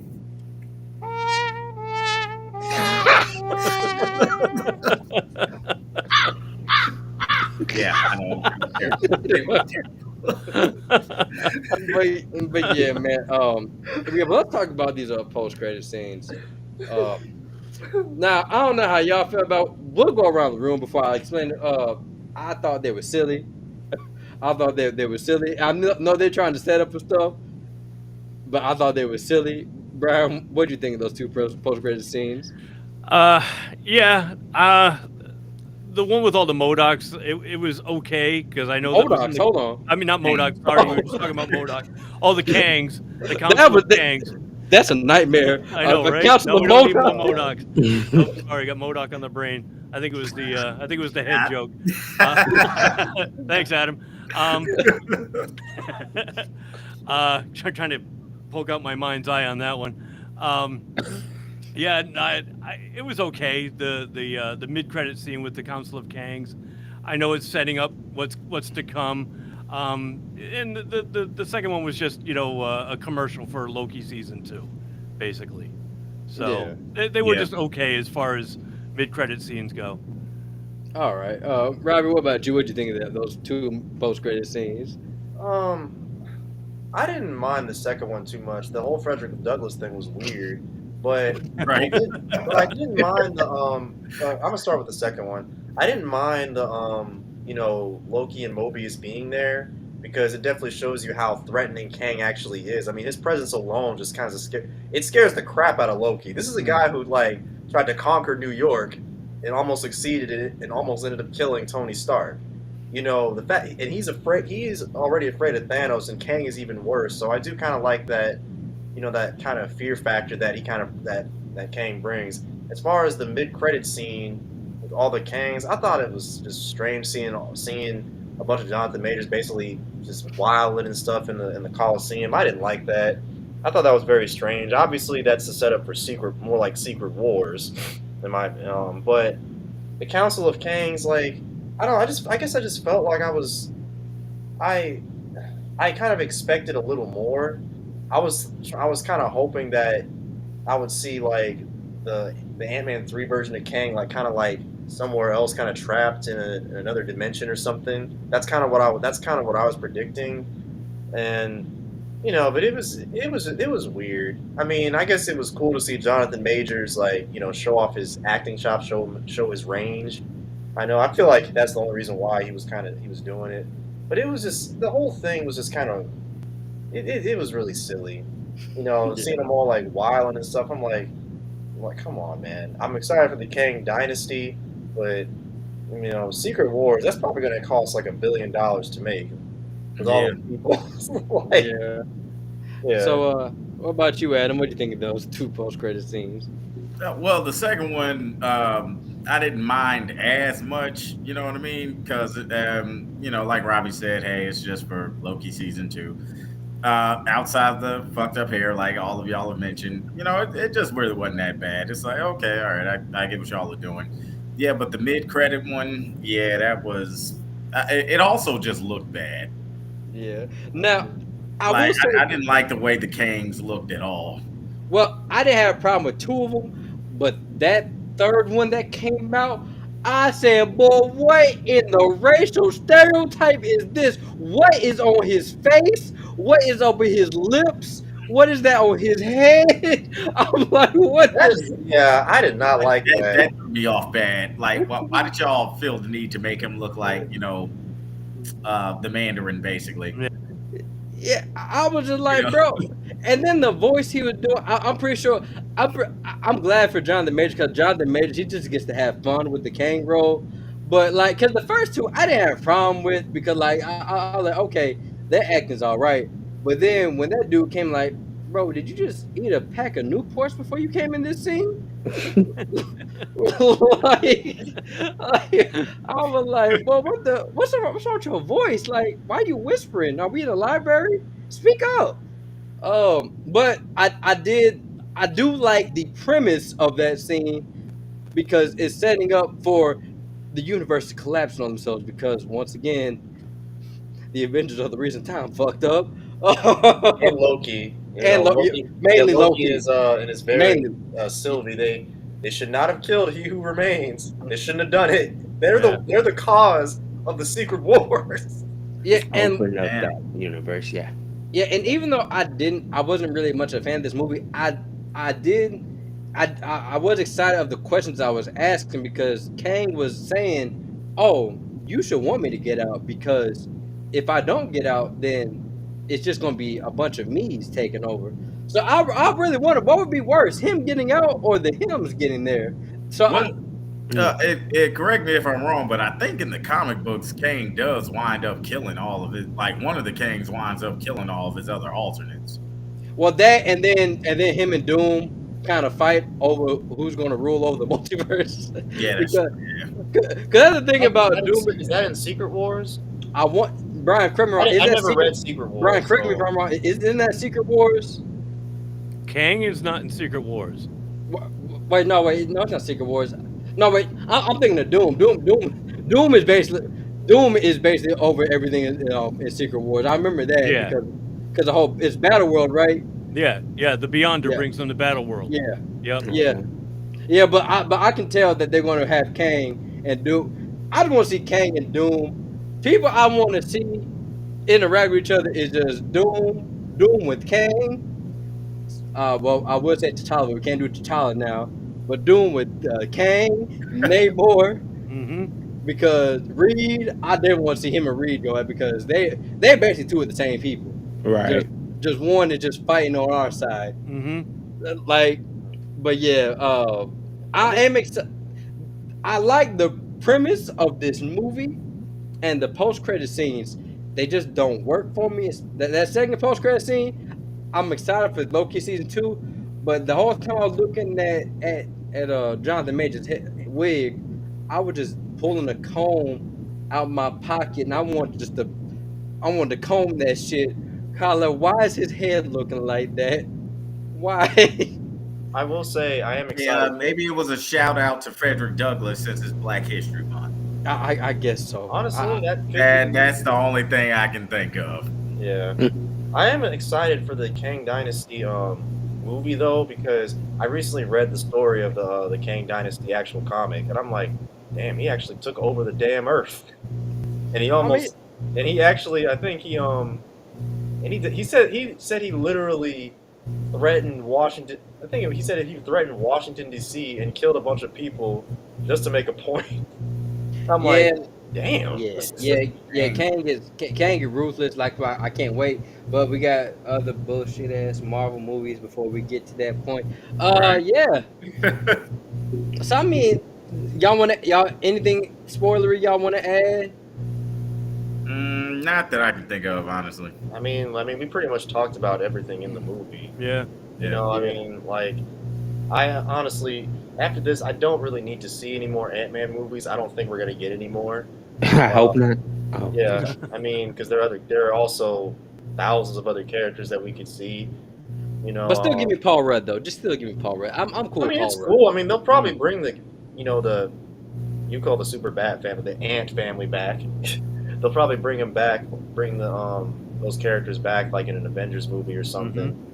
Or you know what? To be honest, I feel like Ant-Man is one of those MCU characters. He might work better as a show. To be honest, I just feel like he's a show level. He's a show level hero. Like, Yeah, 'cause I can definitely see him being in the show and it winding up being like how Hawkman was, which was one of my favorites. Hawkman. You mean Not Hawkeye? Hawkeye, Hawkeye. whatever. Oh, I'm about to say, boy, Hawkman, you go back. Hawkeye. You know, all them damn names run together eventually. Yeah. But I'm also Yeah. glad. What I am glad that Marvel's doing is that they're actually, even though eventually everything's going to lead to Secret Wars and the Kang Dynasty because those are two big events. But I'm actually glad that it seems like they're trying to separate the cosmic stuff and the street level stuff, which I think is which is cool with me because they're Yeah. saying Daredevil Born Again must be a really big event because they're saying Echo leads into it and then Daredevil leads into Spider-Man 4. Man, I just really hope I'm still excited for Daredevil by the time it come around because Mm-hmm. all this Marvel shit, it's just like, damn, I never thought I would say this. I'm starting to get tired of Marvel. Yeah, Like, they- because like I knew I would eventually get tired of it because I'm Yeah. Team DC, but you know. I am Yeah, too. I actually love DC. You know, I wasn't here when you guys talked about the DCU slate. I mean, that's a different topic for another day. But I don't know. I mean, I always thought DC overall had the better characters, mainly because of their villains. And Marvel, you know, I enjoyed Marvel for its time. You know, I really needed a break from it after Endgame. You know, but I don't know. I mean, it's the Marvel movies. They're all starting to just look the same to me. Like the TV shows on Phase 4 were better than the movies. because Yeah, they were like all even like a different. cheaper route when you go to the movie universe and go, we got more explanation and more time and more hands on. Then you Yeah, switch in the movie world and it's like, okay, now the lines feel rushed. You don't really feel like you're developing a hero villain Yeah, dynamic that makes sense. You got these long out, as we've been talking about, these long unnecessary like flashback moments of that was pointless, but this one was cool. And it's like, if we did a TV show, I can see an episode around this whole parallel universe tying into when you got to the film. Then it would have been like, okay, now I get it. yeah, hmm and then also, man, but this phase was so bad. Bob Iger, he came out and said, I got to come back because Bob Shepard, what the fuck? yeah, Bob Shepard, what the hell are you doing? Like, come on, guys, what's going on here? yeah, and that's basically he laid off 7,000 employees too. So it's Yeah, like, yeah, Yeah. Bob Iger's like, look, I'm not happy with what y'all did with Phase Four. Kevin, you can stay, but I don't know about promoting you to a different to like a higher position at Disney. Well, I mean, we'll talk, but Hmm. But yeah, the thing is that what I love, and I don't mean to bring up DC, but the thing is that my issue with Marvel right now, which James Gunn is taking advantage of in DC, is that why not just have like an Elseworlds type of like an Elseworlds label, like why like the Punisher, for example, he does not fit in the MCU at all. No. Mm-mm. Like he's R rated. Kevin Feige did confirm by the way, Deadpool 3 is actually R rated. Thank you. Hmm. Um, Thank God. yeah, he did confirm that. And also Ryan Reynolds is involved, so it's definitely going to be R rated. But honestly, I would be cool with Punisher just being in his like, for example, in his own universe. But Marvel just seems to be so hesitant to do that because they want to include like all the characters. And Try that's to where it's gonna bomb, right? Like when you watch the conclusion of She-Hulk and that version of Daredevil of trying to revive him, but then you make him like a sex toy, and it was like he's gonna lose lackluster by the time he gets his standalone. Hmm. Right. Some stuff you should let it stay in its universe while it was hot, while people enjoyed it for what it was. Yep. That's why they're having so much difficulty with this Blade reboot because like y'all trying to go PG-13 with a Blade that hit that saved Marvel years ago, and they just talked about it today. Marvel, had its lackluster, like it had its big blow up with Wesley Snipes' Blade, and now it's like Yeah, years later you want to revive it, but then you like, I think we want to go to PG. You can't take a vampire film in PG-13 like No. that. I mean, I you mean, look at possibly, Morbius. That shit was trash. Yeah. yeah, You well, see what I'm Exactly. saying? It's going to be another one of those. Yep. well, And you're taking the edge out of Daredevil by putting him, watering him down for She-Hulk, and you're going to do the same thing with Blade by making him PG-13. I'm gonna well, say this. the thing about Daredevil though, honestly, I think Charlie Cox did a very good job with both kind of. Oh, I love Charlie Cox. He's Yeah, great in the role. yeah. But the thing is, though, with Daredevil, I don't mind him being a little toned down because he doesn't really kill people. You don't No. necessarily have to make him necessarily R rated. And Charlie Cox did say that he doesn't really see Daredevil like the Born Again series. Like it's going to be 18 episodes, so it's going to be huge. So Mm. I do believe. I like what Cox is saying that how he was saying that he can't really see a whole show of Daredevil just being lighthearted. So I think they're kind of like keep it a little balanced because I've read some lighthearted Daredevil stories. I read a story by Mark Waid where he was riding the Silver Surfer surfboard through New York. Well, Daredevil was? yes. Yeah, Daredevil? No kidding. yeah, he was literally riding on Silver Surfer's like surfboard. He's like, "All right, so I'll help you out, but just give me one, but I just want this one condition." He's like literally just riding through, it, like he's all Yeah. jovial. But Uh-huh. the whole reason why is because he was just dealing with depression or something. So, Yeah, I'm so gonna just say this. yeah. I'm gonna just say this.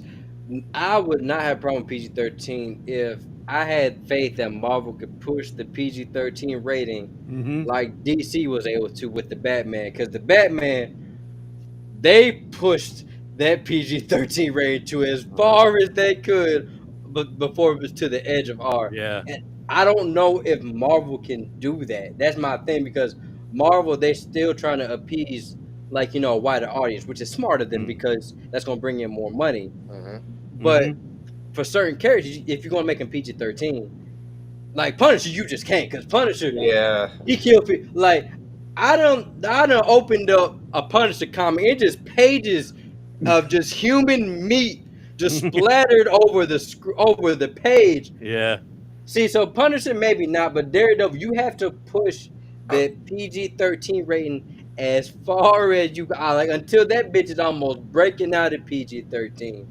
Like because even though Daredevil don't kill people, he beat the fuck out of he beat people to sleep, like literally to sleep. Like Right. like these people should be dead. I don't care what nobody say. Spider-Man and Daredevil and Batman, those are the people. That is the I'm not gonna kill you, but you're gonna be in the ICU hospital gang. You're gonna be in the ICU gang. That Hmm. that that are those three people because they beat the fuck out of people, and they hold back. Like, and they hold back. So like that's my thing. I just need them to push that PG-13 rating. But yeah, Yeah, I like an just Elseworlds type of like thing. That's what DC is. You know, that's what DC is doing. I honestly think it's also better for business because, like, say if like anybody I don't know. I'll use Martin Scorsese for example. He wants to do like a violent standalone Punisher like 2.5 hour epic. He could approach He like can do it. Yeah. yeah, he Right. could Hmm. approach Marvel and be like, hey, I don't want to do this larger MCU stuff, but I do like Punisher. I want to use that. And he's like, okay, cool. Outside, that's Marvel should really consider doing that, but Yeah. they're just too I, greedy. I Hmm. don't like you said a Martin I'm Scorsese. just I'm just throwing his name out I there. about to say Mm. because I just pictured just John Bernthal and the Irishman. I don't want that. Like I don't want that again. I'm sorry, but yeah, man. I don't know, man. I'm just not as excited as I was with Marvel. Like Oh, Blade is up in the air. Guardians of the Galaxy. I don't even know what the fuck's after that. I think Echo maybe. I don't even know. Isn't Fantastic Four like 2025 or 2024? I It's don't. coming I'm down the not line sometime, but Depending Yeah, on how casting goes. hmm. yeah. Look, I already said I don't want my X-Men unless Denzel's Magneto. Like I stand by that. Denzel is Magneto and Giancarlo Esposito as Professor X. I want that. okay. That At, would le- be weird. Hmm. hey, at least give me Giancarlo Esposito as oh Professor yeah. X. Honestly, he could play either Magneto or Charles Xavier. Either one of Look, if he could play either one of those characters, I'm cool with it because he can play yeah, both of them. yeah. But like, I'm not really as excited for Marvel like I used to be. Uh, Yeah. I thought we had something after Werewolf by Night and Wakanda Forever, and then Marvel just punched me in my chest and said, "Nah, we going back to that silly shit." I like, okay. Uh, Hey man, I think they think the silly shit sells, so that's probably why they're well, doing what Yeah. about in the Honestly, the TV shows have been better. Like, I'm looking forward to Secret Invasion. well Yeah. in it. Yeah. Secret well Invasion looks good. Oh yeah, I do look forward to Secret Invasion. I forgot. See, it's so much silly shit. I forgot about that. Yeah, Secret Um, About Invasion. the good shit. They got the Thunderbolts. I'm not excited about Captain America: New World Order because I guess Yeah, I've I don't seen think so neither. Because yeah, but I've seen way Captain Anthony America. Mackie talking about it, it kind of got the big head on it. And it's gonna be like, yeah, it's gonna bomb. Yeah. Hmm. well, I'm gonna give it a chance because like I said, I did like Falcon and Winter Soldier. I did like it. I wish it was more action for my liking, and I wish it was more. I wish like a lot of them episodes just wasn't Bucky going through PTSD. It was like Yeah, it was legit like the director was just torturing Sebastian Stan. Like, all right, look, I want you to be as depressed as you can be for 40 like minutes. you just came home from the war all over again. Hmm. Like, Honestly, out of all the Marvel Just act characters, like your girlfriend cheated on you every time you come in this motherfucker. every and honestly, out of all the Marvel characters, I think Bucky has the best character development out of all of them. And I Yeah. agree. Like from start to finish, I agree. and now he's gonna be the leader of the Thunderbolts. which it shouldn't be called the Thunderbolt. It should be like, bitch, we are all the fucking same type of character. We are all assassins, and like one person that does something different. When I looked at that cast, I'm like, all these bitches do the same damn thing. You got Right. you got Taskmaster, you got Yelena, you got Bucky. Uh, It's our Abomination. answer to the Suicide Squad. Is what it Yeah. is. no, it's not even the Suicide Squad because it's just like copy and paste of the same archetype. We all assassins, and then Abomination. That is like It's just the okay. one bulky muscle character. Mm. So You is think we're gonna see Red Hulk? I think Harrison Ford is playing him. Yeah, Really? yeah, Yeah. Yeah, yeah. I Because think he's taking over for Thunderbolt Ross. So yeah, Yeah, I you about know to what? say I will. I'll watch that just cause. yeah, because William Since Hurt passed Harrison Ford's away. it, in it, I'll watch yeah, it.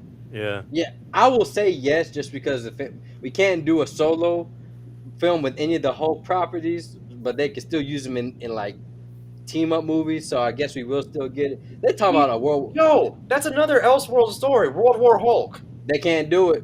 I know. It's Mhm. like, dude. Boy, I'm talking about you, boy. Whoever has the rights, they said we are not Universal. giving. Yeah, We are NBC Universal owns it. like, bitch. We are not giving this up unless you give us the world. We are not giving this up. Hmm. Right. But yeah, y'all. That Same, was our. same with Namor. Yeah, same with that. And that was the thing. I didn't realize that till the news article came out. Like, wow, that is fucked up. So you had me excited to see Namor more, and now I can't get Namor and Mm. probably in like just some team up movie. I probably ain't gonna see this bitch for like 3 to 4 years down the line because the goddamn deal. NBC Universal, you fucking stingy bitches. Hmm. Um, But but keep pleasing Jason with Fast and Furious. yes, keep doing that, family. Uh, We're not gonna go there this episode. uh, but yeah, y'all, that does it for our Ant-Man discussion. Hopefully, you guys enjoyed it. What was y'all's rating on this film? Did you like it more than us? Did you hate it more than us? Comment down below. Oh yeah, now Robbie, I know you ain't seen The Last of Us, so you can dip out if you want to, because I'm about to spoil the hell out of episode 6. Yeah, I'm gonna try and get back to this video. I think I'm like halfway done. Well, Robbie, before you go, let people know where they can find you, sir. You can find me on Facebook at Robbie Hebert. Last name is Hebert, and you can find me on Instagram at Bobby_media. All right, that's where you can find them. But yeah, well, Robbie, we're gonna let you get up out of here because we got to talk about that cordyceps fungus over there. All right, y'all. Y'all have a good night. All right, have bro. a good All one. right, man. Have a good Hi, one. Robbie. Take care. Now, Mr. Brian, I have a question. Are you familiar with The Last of Us? Yeah, well, I've been, only through the TV show. Only through TV show. I was aware of the game. I've never played the game, but I've heard so many good things about it. And now after watching the show, I'm like, damn, I think I got to buy the game and play this thing. You know what, Brian? For your birthday, I'll buy you that game. You had to experience this masterpiece of a game. I don't know if I can wait till December though, Jason. Might have to be an early birthday present. It might be. You know what? I might can get you. I might can get you. But so you haven't been here for all of our recent reviews of The Last of Us. No. What have been your thoughts on the show so far? Oh man, I'm digging it. I'm digging it. I was like so over zombies and stuff, and I know these aren't really zombies, but it's kind of along those lines. But I don't know. I just like Pedro Pascal, ushering in Ellie, to safety. Basically, I like where the story is going. It kind of reminds me of that movie Children of Men. Oh ever see yeah, that one? Yeah. I Where love that like movie. nobody can procreate anymore. There's no more new humans being born, and then all of a sudden there's this one girl that's pregnant, and she's kind of like the savior of mankind, and they've got to usher her to safety, and that's what I'm kind of the vibe I'm getting with this show, and I'm really digging it. Yeah, like I've always said, this is like it's like a blend of that and that movie The Road. Yeah, But yeah.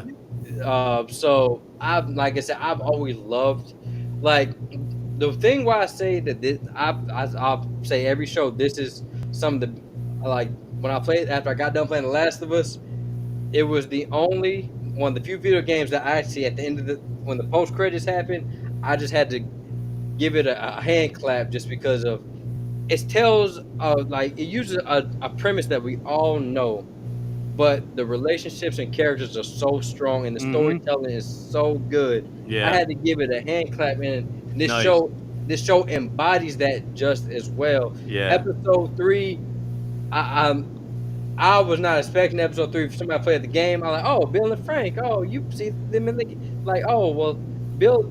Oh, we're gonna hang out with Bill like we did in the game. So, Uh-huh. oh no, oh no, this is sad. Oh, Yeah. he he got to live his life with this hubby. Oh, that committing suicide, man. That's why you do that, man. Right. Yeah. Oh, damn. Yeah. That episode was a gut punch, man. That was so powerful. And Yeah. then episode 4, it gave us a little leeway. It was more build up. Mm-hmm. It's like more build up just to tear us back down again with Henry and Sam. Mm-hmm. Right. Like, Yep. because that to me was probably the saddest moment in the Yeah, show so far. Because I even had to tell somebody this. You have to realize this: the first person Henry ever killed was his brother. yeah. And the You and know the what I fact mean? and the fact that makes it even more sad because me and Stead were talking about it last week with Courtney. Right. Um, it it's kind of you get a gut punch because when you see Sam sitting on the side of the bed, it's so he couldn't hear her, Right. and that puts in your brain. Fuck, people are still living while this while this fungal infection is literally taking control of their body. Because Brian, you don't play the game, but in the game, you Mhm. will legit hear people crying and moaning in pain and agony, and like they're mumbling, and you can't really hear it. But if you like kind of slow it down, amplify it, you can hear them say like crying, "I don't want to do this." So that just it just it's a gut punch. You're like, fuck, man, Damn. that's still people, but I gotta kill you because you're in my Right. way. So It Right. comes down to it's either me or you, you know? yeah, And that's and the Yeah, whole I get it. gist. yeah, and like Ooh. that's why I like Kathleen's character because she is as gray as you can get of a Yeah. character because it's like because they even hinted she like yeah my brother was the good person. I'm not good. Mm-hmm. Right. Like I'm not good because at first a lot of people they were body shaming, which those people are fucking bigots. Because I'm like, you expect They were everybody be body shaming her. What are you talking about? they're like, oh, she's too fat to be in this world. And like, bitch, do you expect everybody like Christian Bale? Maybe she was bigger before, and this is where she's at now. You know? It's just not even that. Like, do you expect everybody to look like Christian Bale in The Machinist? Yeah. Like, it's like, like, do you expect everybody to look like that? Like, no, like, so yeah. But I thought she did a great job as Yeah. Kathleen. Yeah. Melanie Linsky. You Yeah, did portray. Yeah. yeah. Also, Lamar Johnson as Henry, and Yeah. I think his name Kevon Howard as Sam. Mm-hmm. For me, instead, I don't know. Instead, I feel like fuck. It makes it even sadder knowing that Henry's deaf in the show. Because in the show, he's not deaf. I mean, in the game, he's Oh, not he's deaf. not. Okay. Yeah. So it's even sadder because like, damn, you've been dealt a shitty hand. Mm-hmm. You had leukemia and you deaf. Oh fuck. And Yep. then about the episode, Yeah. it sucks because Kathleen was right in the end. Like Henry, did you ever think that he was meant to die? Mm. And then in the end, he died. And I was like, fuck, that evil bitch was right. Mm-hmm. Right. She got her revenge in the Yeah. end. Yeah. Yeah, but this And episode, that was really messed up. I didn't even put that together, to be honest. Yeah. yeah, True.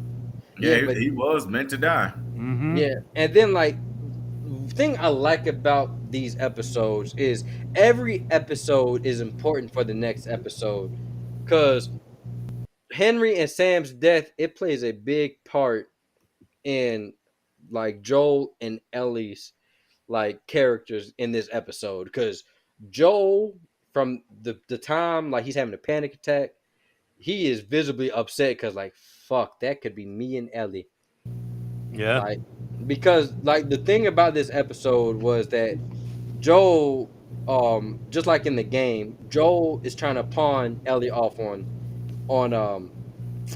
his brother Tommy played by Right.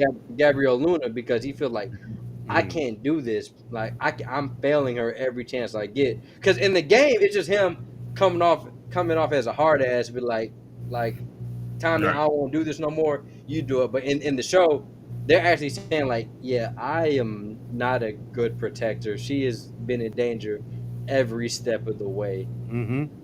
and I feel like she'd be better with you. And I guess I don't know. Is he the leader of this encampment in the show?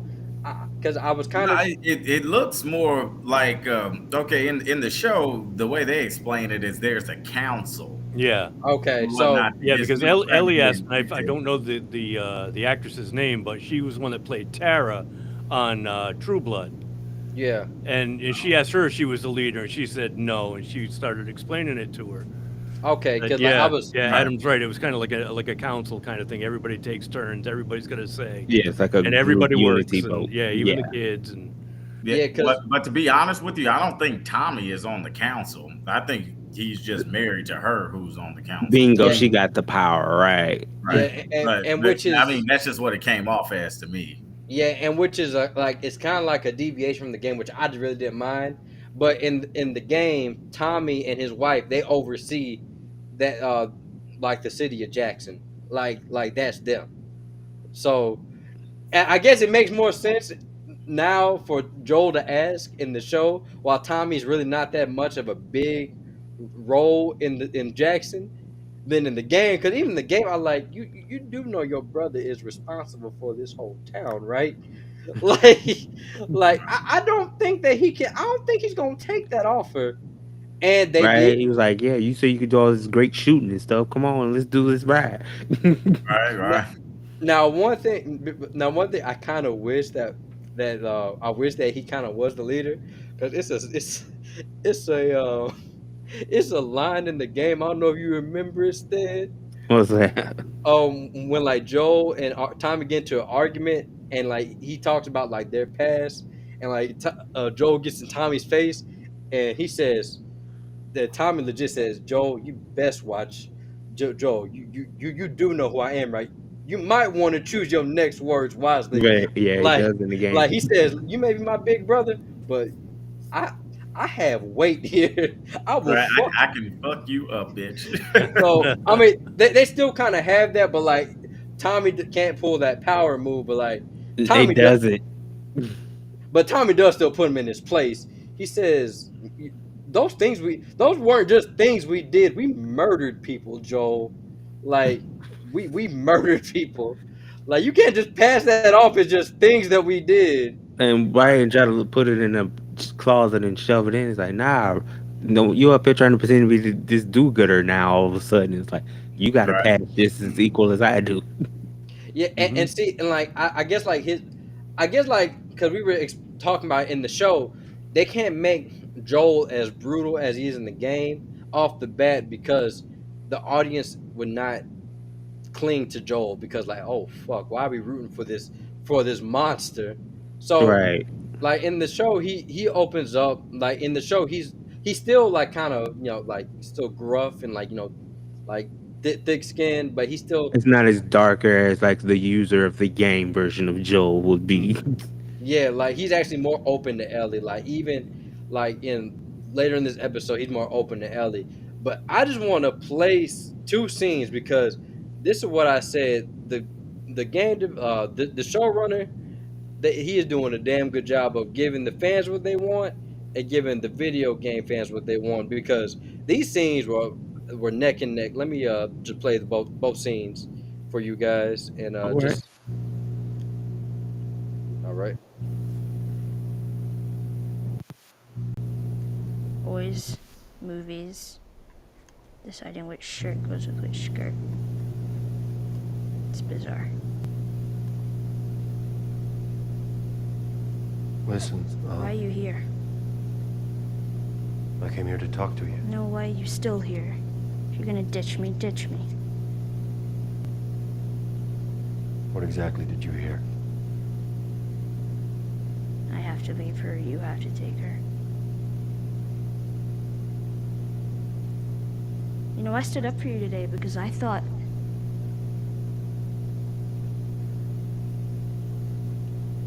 I made this decision for your own good.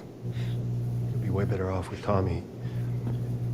He knows the area better than I do. Do you and- give a shit about me or Of not? course I do. Then what are you so afraid of?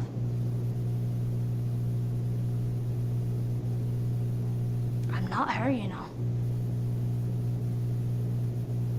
Maria told me about Sarah. No.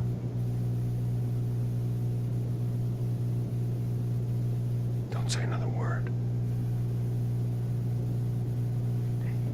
I'm sorry about your daughter, Joel. But I have lost people too. You have no idea what loss is. Everybody I have cared for has either died or left me. Everybody fucking except for you! So don't tell me that I'd be safe with somebody else, because the truth is, I would just be more scared.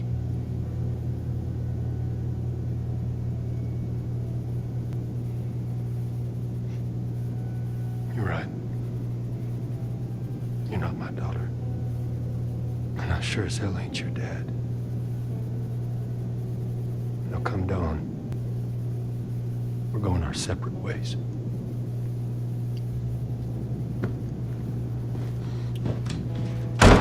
So that was that scene. That was that scene. And now I'm going to just show you how close to the game they make sure to be.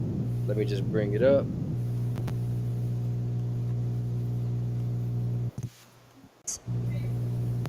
Deciding which shirt goes with which skirt. It's bizarre. Get up. We're leaving. And if I say no? Do you even realize what your life means? Huh? Running off like that, putting yourself at risk? It's pretty goddamn stupid. Well, I guess we're both disappointed with each other then. What do you want from me? Admit that you wanted to get rid of me the whole time. Tommy knows this area. Oh, better fuck than... that. Well, I'm sorry. I trust him better than I trust myself. Stop with the bullshit. What are you so afraid of? That I'm gonna end up like Sam? I can't get infected. I can take care of myself. How many close calls have we had? Well, we seem to be doing all right so far. And now you'll be doing even better with Tommy. Not her, you know. What? Maria told me about Sarah. Ellie? And You are treading on some mighty thin ice here. I'm sorry about your daughter, Joel. But I have lost people too. You have no idea what loss is. Everyone I have cared for has either died or left me. Everyone fucking except for you. So don't tell me that I would be safer with someone else, because the truth is I would just be more scared.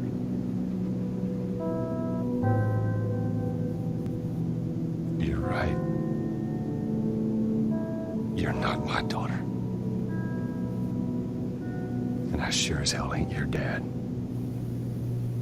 And we are going our separate ways. Get it together. We're not alone. And see, that is what I'm talking about. And also, that's the accent Pedro Pascal's trying to go for, but that shit goes in and out all the time. Right. Hey, yo, but at least he's trying. Yeah, He's trying, yeah. But like I said, they do make sure to pay attention to the detail, because that scene is like a mirror image. Yeah, of it's like each beat other. for beat.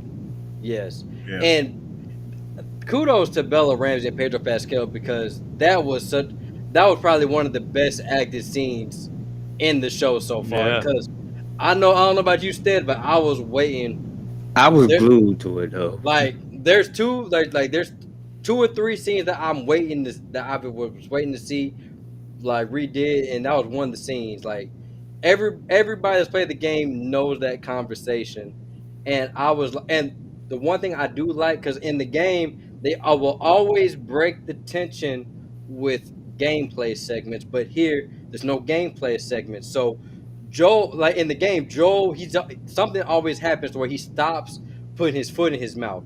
But in this show, he puts his foot in his mouth a lot because there's nothing there to stop him. Right. And like, I just loved the way that scene was acted, the way that it was directed. Bella Ramsey, like, to me, I feel like out of the two, I feel like Bella's doing doing a phenomenal job acting wise. She's out acting Pedro in some element, just because, for one, Pedro, it's not really his fault. Joel is kind of a straight laced, like, gruff character that's always angry and grunting, and Ellie is the bubbly character. She has fun, she's sarcastic. So I really do love Ellie's character. Like Bella Ramsey's doing a damn good job So And it hey, make me fall in love with her more. You know what I'm saying? yeah, This as seen there, like you say, because it's not so much of them having a friendship as of yet, but like you say, you can see Joel kind of opening up to her. They have more dialogue now, and he's not being as rude to her, and he's starting to teach her more things about, okay, now I'm cool with you basically having a gun. Like now he's starting to look past the whole your child, you should be innocent, to like, okay, we're both in this world and we're screwed up right now, and for me to save you is to and this episode was like, to save you, I have to walk away from you because I don't know what I'll do if I have to lose you again. Like she's worried about the whole clicker zombie moment of being bit. He's looking at it like, I can't risk, after that last fight thing from like 4 through 5 was like, I can't risk putting you through these type of dangers with the scavengers out there. She's more like, I can handle myself if I get bit, and he's looking way past that. And he's like, Tommy got a better chance because he's, the war hero equipped for this type of thing. yeah. What'd you think, Brian? Oh man, I love it, man. I love the dynamic between these two. They're awesome. You got two acting powerhouses. Pedro Pascal can do no wrong right now. Ever since he was on Game of Thrones, and that was where we met. What's her name? That plays Ellie there. Bella Ramsey. Bella Yeah. Ramsey. Yeah. Yeah, no relation. She's awesome, man. She just holds her own, and like you said, almost outacts Pedro sometimes. It's like she's the one that's almost carrying the show.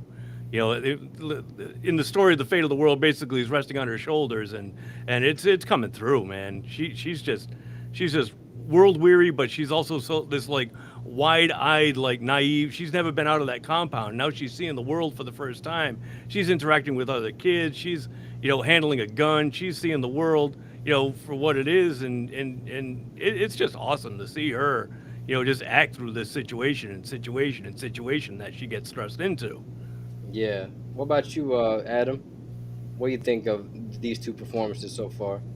I think they're doing pretty good, and I actually kind of really like this episode because at least it was a slight break from the hardcore pace of the show. You know what I mean? Like Right. Yeah. with the killing, dealing with clickers and stuff all the time. Yeah, it's nice to It take a was breath nice. once in a while.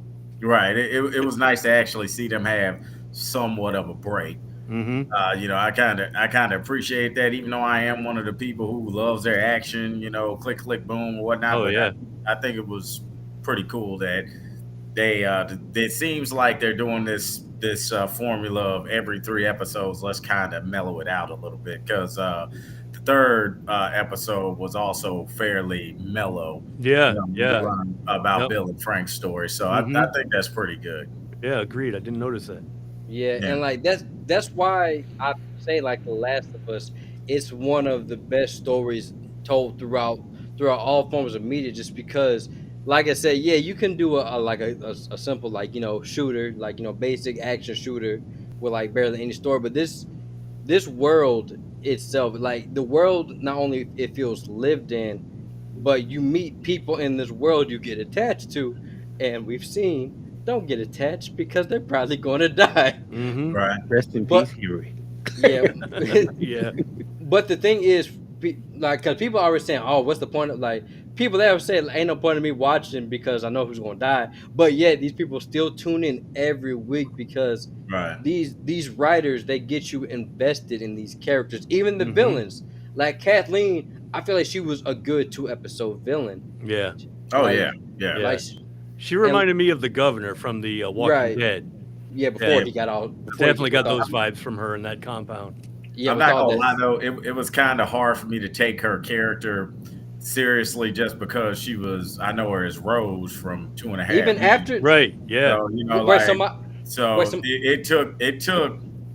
it took her killing that doctor for me to take her Mhm. as being a villain because, like I said, everything I've seen her in, she's typically a nice bubbly character. Yeah. Now, see, Adam, the first thing I ever saw her in was a movie that Peter Jackson directed her in. I think it was one of her first movies way back in the 90s, where she was a serial killer with the one that played Rose Oh, from, what was I it? know who you're talking. Was it Beautiful Creatures?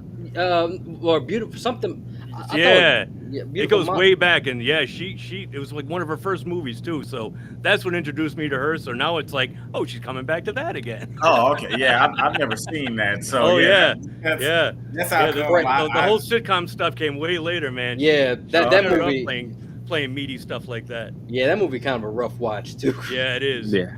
Yeah, Yeah, Which but yeah. probably like, may have made them eye her more for this role rather than the comedy bits. Yep. yeah, but see, I'm glad that like at first you weren't feeling her, but I'm glad that you came around just because that's how good the writing and the acting is. That's why for me like the Walking. I know I hate compared to Walking Dead, but like that's one of the outliers because that's as successful as this. My thing about The Walking Dead, after a while, the writing just it kind of fell off after a while, and yeah. characters didn't feel like people anymore. They Mm. just like they felt like they came out of a comic book. I mean, even though they did, Yeah. but Right.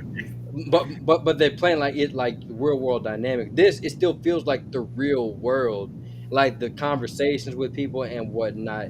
And I like Henry and Sam. I grew attached to them just like I did in the game, even though I knew what was going to happen. Even part of me like maybe they might survive. Never mind. Right. Never mind. Right. It's like no, no. Even Yeah. even the couple at the beginning, I when you would think that comedy wouldn't work in this universe, Hmm. even the couple at the beginning had me dying Dude, I laughing. love those two, man. Yeah. Right. Yep. Graham Greene, man. I didn't even know that guy was still alive. He's the It, guy it, that was in Dances with Wolves. He was the Tatanka guy. You know? oh, he was. Oh, that. Yeah. He Yeah. I'm was like, oh my also god, in. Graham Greene. I want to say he was also in Defiance. He was one of the main characters in Defiance. He And might like, have been. He also played a cop, and I think. He was the father of the girl that married the Casterton boy. Oh. okay, and I also, can't remember I can't Yeah. remember his name, but yeah, Yeah. he was in Defiance. Okay. and was that a Canadian accent that they were doing? Well, I think he is Canadian or something like that. Yeah. Okay, Yeah. Yeah, I think he's Eskimo or some shit. Yeah. Yeah. And, okay, and 'cause I so was was his like, wife, because his wife was in Northern Exposure, and I recognized her yeah, from Northern Exposure way back when. okay, You 'cause guys I was remember like, that show? no, I'm I dating don't. myself. I do I'm, not. I'm like I'll be ancient, honest, you I guys. don't. Compared to you guys, I'm like, Yeah, but I was like, is that a Canadian accent that I hear yeah, out of those two? yeah, no, Yeah, because I think they're Eskimo. Like, yeah, like Pacific oh, Northwest Indian. Yeah, Yeah, man, it was so funny too because he's like, did you let him in? Like, yeah, yeah. you made him, and you made him soup. Yeah, Yeah, I did that. yeah, it's cold out. Exactly. And did you and like, tell? Did you You tell him? telling the truth? Are you Yeah, telling me the truth? yeah, I don't know. It just that comedy work. I guess Yeah, because agreed. we've dealt with so much gruesome shit. I like Yeah, that levity. It was needed, it's and good to break the tension. yeah, Yeah. Right. and, because we have Ellie with her being sarcastic and her dad Hmm. jokes, but also like starting off with the episode with what we had to go through. I was like, fuck, fuck, that was a lot in episode 5. Then we opened up with Right. something funny. I'm like, okay, and that's Hmm. why like I tell people all the time, if y'all love this, go watch Chernobyl. Chernobyl is a damn good show on HBO. It's on HBO Max as well. Like Hmm. Chernobyl's a damn good. Like Craig Mazin, he knows what he's doing, and he's a fan of this game, so he's taking care. A lot of the gamers they were like, oh, there wasn't enough. They cut out a lot of things and they skipped to the cutscenes. Like they cut out a lot of action, but skipped to the cutscenes. Me personally, I enjoyed it because like I said, The Last of Us, it's a fun game, but I'm really there more for the story and the characters. Because, like I said, Right. that yeah. scene with Mm. Pedro and Bella, that is a powerful scene. That's a powerful scene because Yep. Joel feels like he's failing, but Ellie's like, I mean, you feel like you're failing, but you're really not Mm. doing that bad of a job. It's Yeah. like Right. you're It's like the you're all I my have. God, God damn it. You know she what I mean? didn't, and she found a way to find trust in him too. You know what I'm yeah. saying? And this episode proved that, especially when it was like, yeah, you're trying to just gonna dump me off on Tommy. And she's like, I'm more scared of being around, people that don't know me. Like she don't know if they're really gonna, you take her to the place she's supposed to go or not. Like you just want me to trust your brother because that's your brother, but it's like I trust you because you're doing, what Tess assigned you to do. You're trying to honor that promise, and it's like you kind of going back on your word if you just give me away. Yeah. And also, I think she likes the fact that even though they're in a lot of danger and stuff all the time, he is something that is consistent in her life. Right. You know what I Right. mean? Unlike, because she has lost a lot of family and friends and things, and it's like, oh, hey, I have this one thing I've been able to make it through all this dangerous stuff with. Maybe he's going to be around. Mm-hmm. And You he know what I sees mean? her as Like a person now, no matter what right? gets thrown at me, it seems like this guy knows how to handle it, so he's gonna always be there. Mm-hmm. Fact. She went from Yeah. being cargo to now being treated as Allie the person, Right. And I Right. Right. love that dynamic now. It's like, There's now a Oh yeah, level of trust between the two of them. It's wasn't there at the very beginning. nah. Yeah. Which in the game it was like that as well, but taking it It out took of that world is Well, more. it took longer. It took much longer for Joel to, and which it works for here. I wish we could see the progression like how in the game, because, like I said, there's a moment that we haven't seen yet is the turning point. Which, I mean, it can still get to that point, but I still think they're doing a damn good job because the show is paced really well. Like, yeah, none of these episodes I've not like I can't name one more where I said they could have cut this out or I'm bored here. I'm been right, glued the whole time. Like, yeah, even for for the romance episode, I'm not I'm not for like romance movies, but for this I was hooked because I was like, I love these characters because, for one, they're not stereotypical gay characters. Like, they treat them like just a regular couple. Mm-hmm. Because, like, right. I have gay people in my family, and like I'm like, yeah, they just act like couples. Like there's nothing special It about wasn't it. Mm-hmm. oversold or nothing like that. And it was kind of a tension release period again. yeah, and they didn't try to make him seem like, oh, hey, extra flamboyant and shit. No, not at Right. all. You didn't get a lot of sexual behavior of just erotic, just Mm-hmm. this is what we're gonna watch this whole episode. I Right. Mm-hmm. mean, nah, don't get me wrong. You do have flamboyant gay people, because there are some. Oh yeah, There they are are. They people. are. Yeah, but Mm-hmm. it's just like Hollywood. They always go to that when, like, Bros was the first time I like, wow, y'all actually doing the closeted bro gay person. I've It's always stereotypical, and it's like I get soul playing gay. Like, I get Mm, soul playing gay every time. Every time I get soul playing gay. But, yeah. like, yeah, I like that. It's just like there's never been a time I said I'm bored of this show. Can we get on? Yeah. And, like, even like some people said that this episode was filler. I don't think it was Mm-mm. filler. No. And they're saying that next week's gonna be filler. About, like, next week's episode is not really filler. It's gonna expand why Ellie is the way that she is. And my girl Storm Reed from Euphoria is finally Yep. gonna be on screen. I noticed So, that. I saw that. yeah, and, like, I'm excited because I think, what, 3 more episodes left. I think it's Yeah, 3. I, So I we think have it's three. But yeah I don't know. It There's seems only like there's only 9 episodes this yeah. season. There's only 9 episodes. Oh wow. Oh, because I shit. think this, and I know this seems to. I'm not bad mouthing the show at all, but they do seem to have the formula of introduction, high action, bring it down, Mm-hmm. Yeah. Well, and I like I'm that though. I like it. yeah, You know what I mean? and trust me, it like people, like, you're not gonna get like that Marvel finale where you're gonna be disappointed. That finale, you're gonna be You're gonna be satisfied. Like, Oh yeah, those last 2 episodes, if it's going the pace I think it's going, Yeah. those probably gonna be, as far as action goes, that's probably gonna be some of the most fun episodes. oh yeah, yeah. Like Mm-hmm. episode 8 probably gonna be real high action. Yeah, and, like, that's why I say, like, I'm kind of sad we're coming to an end in 2 weeks or 3 weeks. I'm kind of sad Mm. because, like, damn, if you go back a few episodes last year, we reacted to that show. I said, I don't see a point of watching this show. It just look like, if you're not going to give me something new and just give me the game, I don't want to watch it. This isn't for me. But after I watched the show, yeah, I got my plate of crow right beside me. I've been eating that crow all season, and goddamn, that crow was good. For I ain't gonna real. lie, that crow good. It hasn't been not damn dry episodes or no long-winded episodes. You know what Mm-mm. I'm saying? You get, like you say, it gives you the full cutscenes from the game, and then you get a little bit of like, okay, now you got some clickers, you got some, the scavengers or whatever come out, and it's like, okay, now we still got some guns drawn. You got all the, but then you got that tearjerker of like seeing that dynamic shift again. Like this episode was more of a family reunion, and then you kind of see this is where you see that trust with Ellie kind of go to a new height.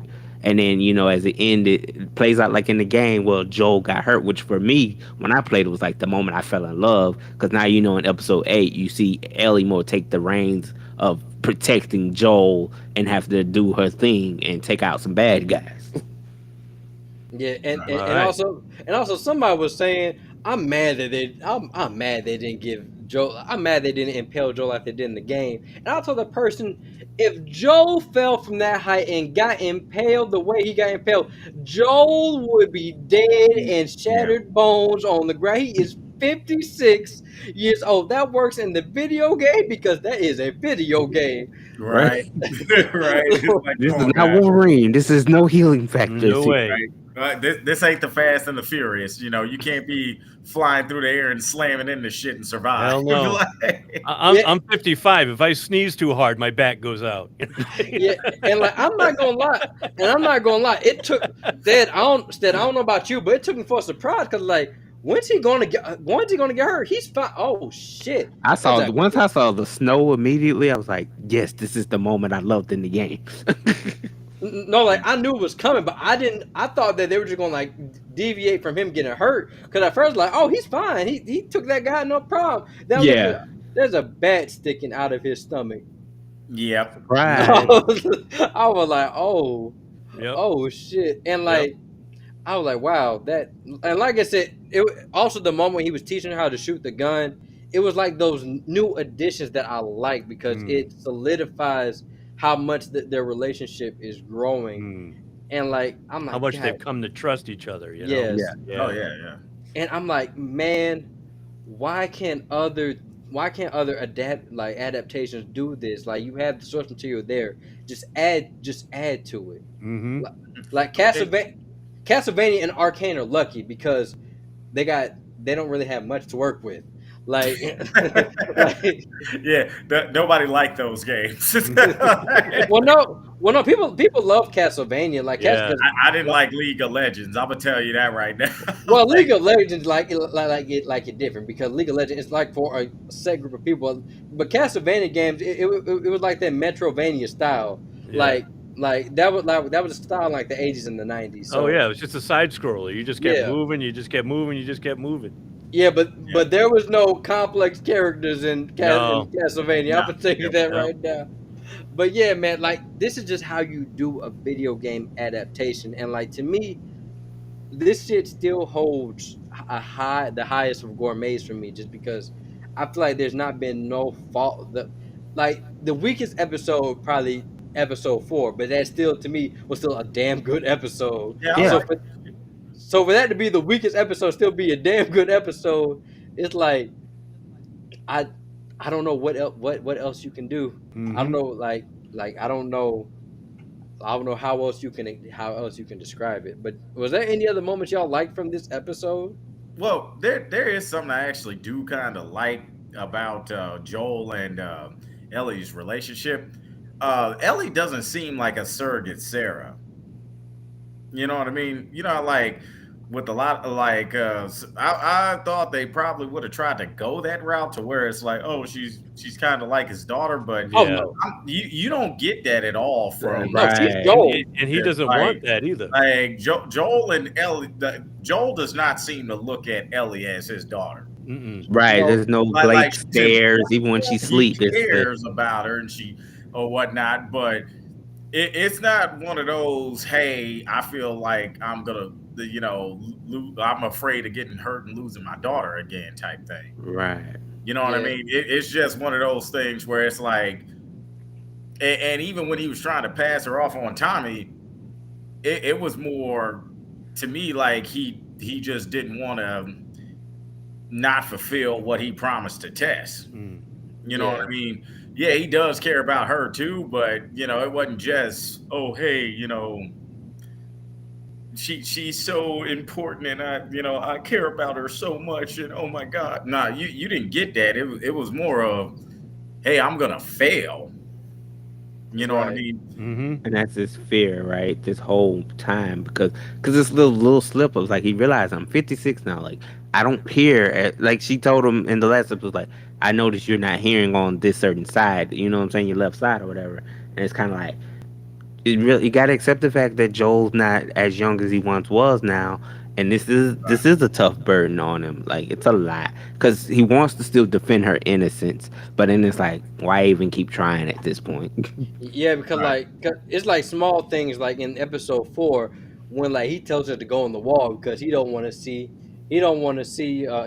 see him murder Right. somebody. Yeah, yeah, yeah. Right. And even still, like I know y'all didn't see it, and like I'm glad that Craig Mazin and Neil Druckmann had like had like addressed it. But like that scene, it just it made me unnerving just to hear somebody call for their mom because Yeah. even in the podcast they were saying that was a decision we made to humanize the enemy, and like I got that off a rip because I feel uneasy just hearing like it just made me physically feel sick Mm. because damn that is still a human being that like even like yeah he was trying to kill him but Mm-hmm. Right. everybody's trying to survive Yeah, yeah. so And also, man, when a grown ass man is calling out for his mom, man, that's max level of terror, and Mm-hmm. Yeah. that yeah and that's almost like a last resort to almost appeal to somebody's good nature. You know what I yeah mean? When you yeah so calling out for your mom, like that, Mm-hmm. because yeah, you definitely feel like you're about to die. Right. Right, but not only that, it showed just more of a heartless side of Joel, or more of a look. If I don't kill you at this point, everybody else is going to kill. Like your mom's might be the one to kill me, so it's like I'm gonna go ahead and just still take you out because Right. it was like six of y'all against me and Ellie, and he just couldn't have that. It was like you Mm. can't trust nobody in this moment. yeah, and that's why I love this show, just because of little moments like that. Because it makes you, because it reminds you, oh yeah, Joel did say that he's not a good person. Yeah. like, like it's little nuances to the character like that, and that's why I love this show. And also, let's talk about Tommy Gabriel Luna. I love Gabriel Luna in everything that he does. Like the first thing I really saw him in, like I paid attention to, was when he played was it Rob? Is it Robbie Reyes? The other version of Ghost Rider. Oh, from the Agents of Shield show. Yeah, Yeah, yeah. I Robbie Reyes. Okay. Yep. he like ever since that I That was what, love season 5? They did like the yeah half the season arc yeah with the Ghost Rider. with the Ghost Rider Yeah. and like because like that alone like Gabriel Luna he's a damn good actor Mm. and playing Tommy he embodies Tommy. Sometimes I just close my eyes and like I can't tell if this is game Tommy or show Tommy because Gabriel Luna he even said after the episode, yeah, I studied game Tommy and I could tell because I like you sound just like him. He put his heart and soul in it. Mm-hmm. And let me get the lady's name right because the woman that plays Maria, she's I want to say she's on that show. Is it Queen Sugar? Is it Greenleaf or Queen Sugar? 'Cause- I'm not Uh, sure. I'll be honest. yeah, but I want to get her name because she is good. She is good. She is good. She's the one that I was talking about earlier that played Tara in True Blood. Yeah, yeah. Oh, Rutina Wesley. Mm. I think that's her name. I don't know. I'm Yeah. not sure. I'll be honest. Yeah, I just recognized her voice. I'm like, Tara. I wanted. Hold on. Is this her? God damn it. Yeah. She does a really good job in her role. Mm. Like she just comes off as she comes off as confident, know what she's talking about. Because Yeah. and I thought it was so funny when Joel was like, well, could you have like give it a moment? This is a family matter. And Tom like, well, about We that. family, bro. This is my wife. Yep. And you see Ellie was like, "Congratulate him, Joel." Yeah, it was Yeah. like moments like that. Like, man, I love these characters. And then when Ellie was getting her gifts from Maria, and she picked up, and she picked up that one gift from Maria. I don't know why I just laughed because like I guess Ellie because I stay forgetting that Ellie is coming of age. So certain things, Uh-huh. Right. so certain things I'm like I didn't think like wow yeah that would still be important to a woman Mm-hmm. like coming of age in a apocalypse. So like that's still nice. Like that's still nice that they still add those things and they just like I said, Craig Mazin, he must have played that game over and over again because he stayed making sure that they in the same wardrobe that they in each scene of the game. I'm like, wow. And because you notice when she goes, "Yeah, we got some fresh clothes there. You get a shower," and it was like, "Yeah, that's our way of saying we tired of seeing this at this point."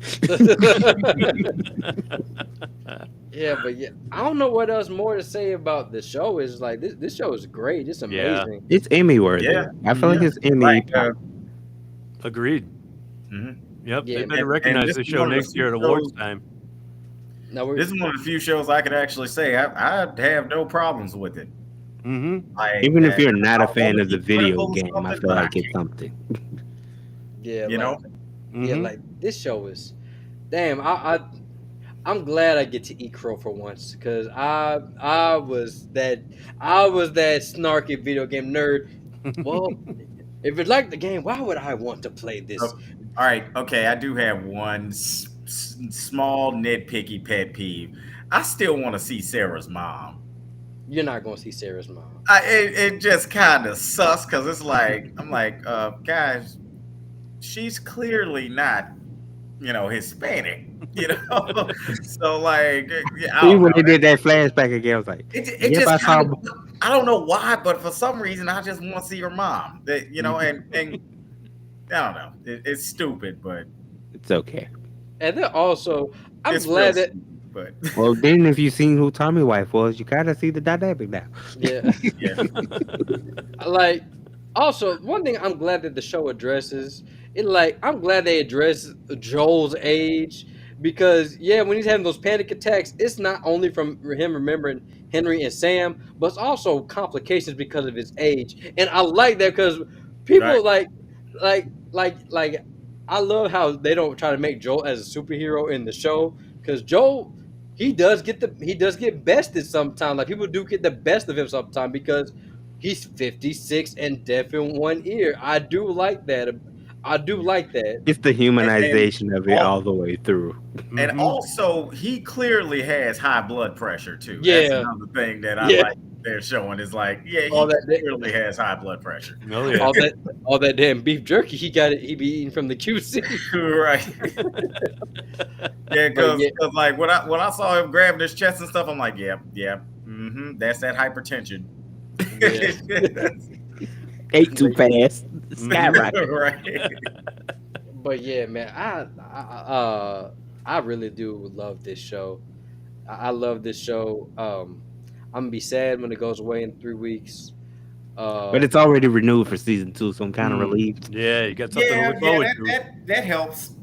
Yeah, yeah, and I'm curious because I'm not gonna spoil anything, but if y'all know about the Last of Us Part 2 video game, that is the most polarizing video game ever made. It's one side of the fence who loves it and one side of the fence who hates it, and they all just come together just to have Twitter beefs and Reddit wars, and it is not a fun time. And me, I'm sitting there like I like the game, but I can't say that because I don't want to get my head chopped Yeah, off. it's a trigger moment.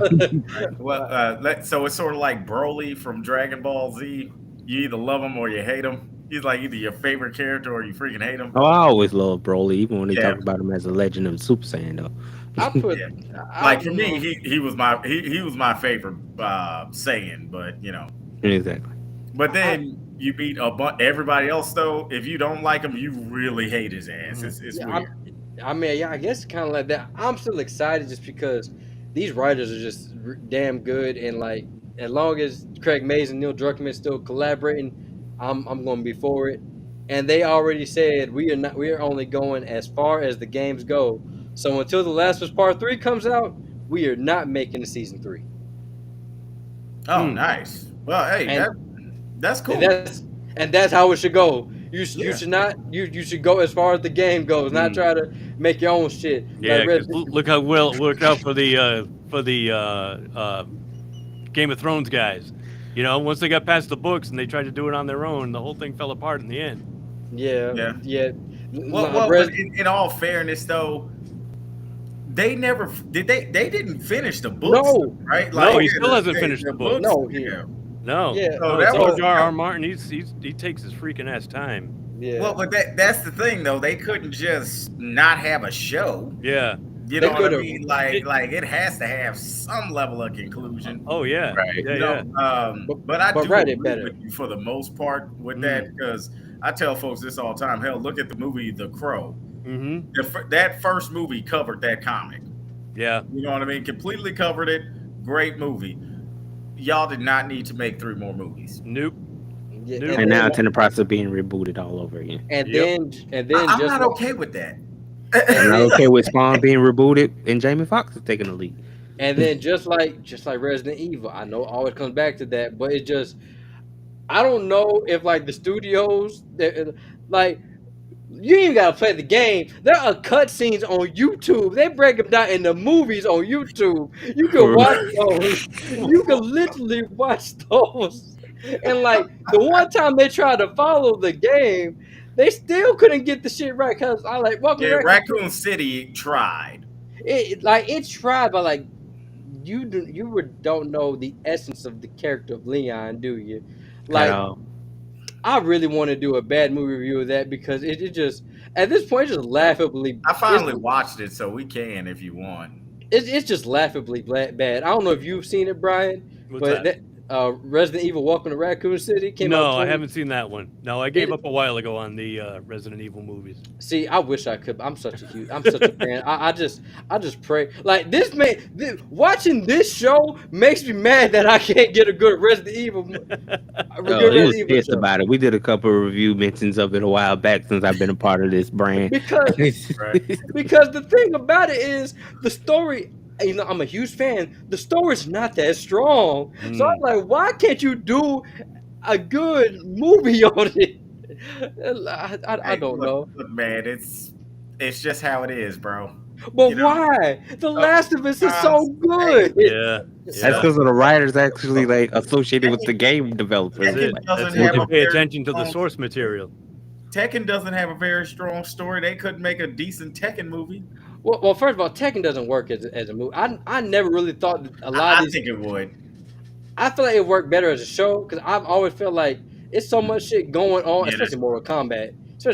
It's so much shit going on. I don't think you can put all that in the movie. Yeah. That is true. Also, But but Machinima, they did do a Mortal Kombat TV show, and I'm not gonna lie, I liked it. I don't know. Oh yeah, I liked it because they I don't got know why it got discontinued. Honestly, they ran out of money. yeah. I mean, and they got the one person that I only see as Jax. No shade to Makad Brooks because I think he did okay as Jax in the new one. But I've always said Michael Jai White is Jax. Yeah. That motherfucker is Jax. Yes, he is. Yes, We he is. learned that in Universal Soldier too. Yeah. Very Yeah, true. y'all. But yeah, y'all. That does it for our Last of Us discussion. We've had fun with it. Now I know it's getting late. We got one more thing to talk about. Then we'll get up out of here. Speaking of video game adaptations, listen, y'all. We've got Sonic. We've gotten Resident Evil lots of times. Castlevania, League of Legends, Cyberpunk, Tomb Raider. The list goes on. After Sonic, everybody said, you know what? These simple games that we had back in the day, we can make these into films, can't we? So, yeah. Don't forget Double Dragon. Oh, yeah. No, they did. They tried that one. No, Okay. we ain't gonna I'm sorry, I brought it up. So, you know, everybody like simple game concepts. Said, yeah, we can do it. Then somebody in the back said, what about Tekken? I mean, not Tekken. What about Tetris? Huh? Did somebody say Tetris? You know what? I would have said this. Shut the I'm pretty sure there was a lot of cocaine involved in that. Nah, that in was that some board acid. meeting. Someone was on some hallucinogens to think that was a good idea. So yeah, Like, y'all. oh man, wouldn't it be cool if we made a movie about like blocks going this way? So Like, I saw this. This weekend. I didn't watch the trailer. I just saw the thumbnail. I said, and I read the premise, and I'm not versed on the creation of Tetris, but it was something about a X. Hold on, let me read the premise of Tetris, because I shit you know, I like, what is this about? How a Tetris movie? Okay, so this is a biographical drama directed by John C. Bard, written by Noah Pink. Let me look at the synopsis, because when I read it, I was like, "What the hell?"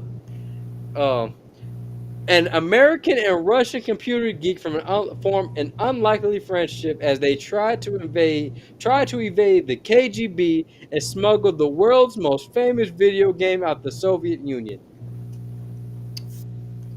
So this is yes. This is featuring Joel Edgerton, and I actually do like Joel Edgerton. So we're gonna watch this trailer, and we will give our thoughts on the trailer after this. okay. Perfect game. It was the most beautiful thing I'd ever seen. I played for 5 minutes. I still see falling blocks in my dreams. It's poetry, art, and math all working in magical synchronicity. It's the perfect game. Tetris? Tetris. Tetris. Tetris. Tetris. I don't get it. It's a combination of tetra, Greek for four, and tennis. Tennis. The Russian inventor, he likes tennis. Hazel. Yeah. This game isn't just addictive, it stays with you. This is a once-in-a-lifetime opportunity. Hank, only 10 other people in the world have seen what you're about to see. It's called the Game Boy. Package it with Tetris. Can you get us the rights? The Soviet Union had worldwide rights. Nothing gets out easily. I'm gonna go to Moscow. You're walking into a country that still considers America enemy numero uno. Okie dokie. You sure you don't have to talk to your wife about this first? Pioneers have to bet the house to win. But not literally. Listen. Have you ever heard our apartment this quiet before? This is the inventor of Tetris. Your game is brilliant. I'm gonna make you a millionaire. Mr. Hodges, have you ever negotiated with the Soviets? We're here for Tetris. We've все здесь только ради денег. What do you say? I don't speak Russian. The most powerful man in Communist Party is watching you and your family. Do you know where your husband is? What the hell is going on? The world is changing, and Soviet Union will not be left behind. You want to play with the big boys? This is how the world works. Where is my money? This is insane. We can't protect you. Sometimes you gotta forget the rules.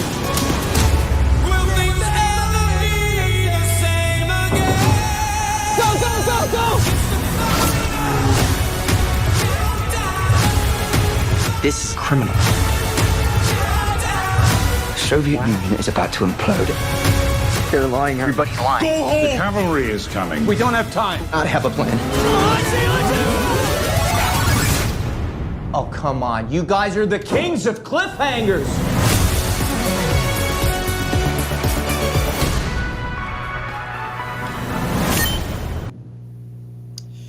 All right. So, yeah. I mean, I'll be honest with you, it doesn't look terrible. No. It doesn't look. Yeah, it But doesn't look. I'll be honest, like it looks like it might be watchable. Yeah.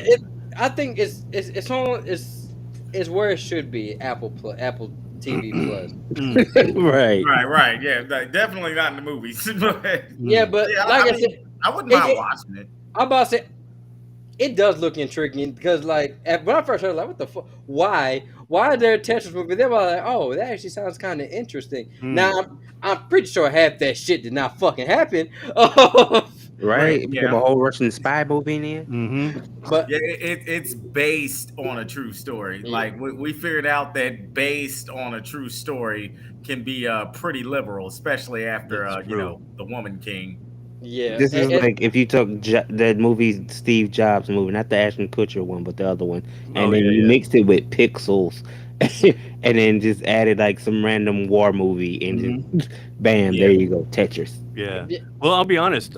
When I saw Ant Man, they had the trailer for, and I also saw it during Super Bowl. The trailer for the Matt Damon and Ben Affleck movie where they're doing the Nike shoe, the Air Jordan, oh and I'm Air, like, and I'm Air, and I'm like, I'd want to see that. I right, didn't know the story behind it, but goddamn, that looks interesting. yeah. That's what this makes me feel like too.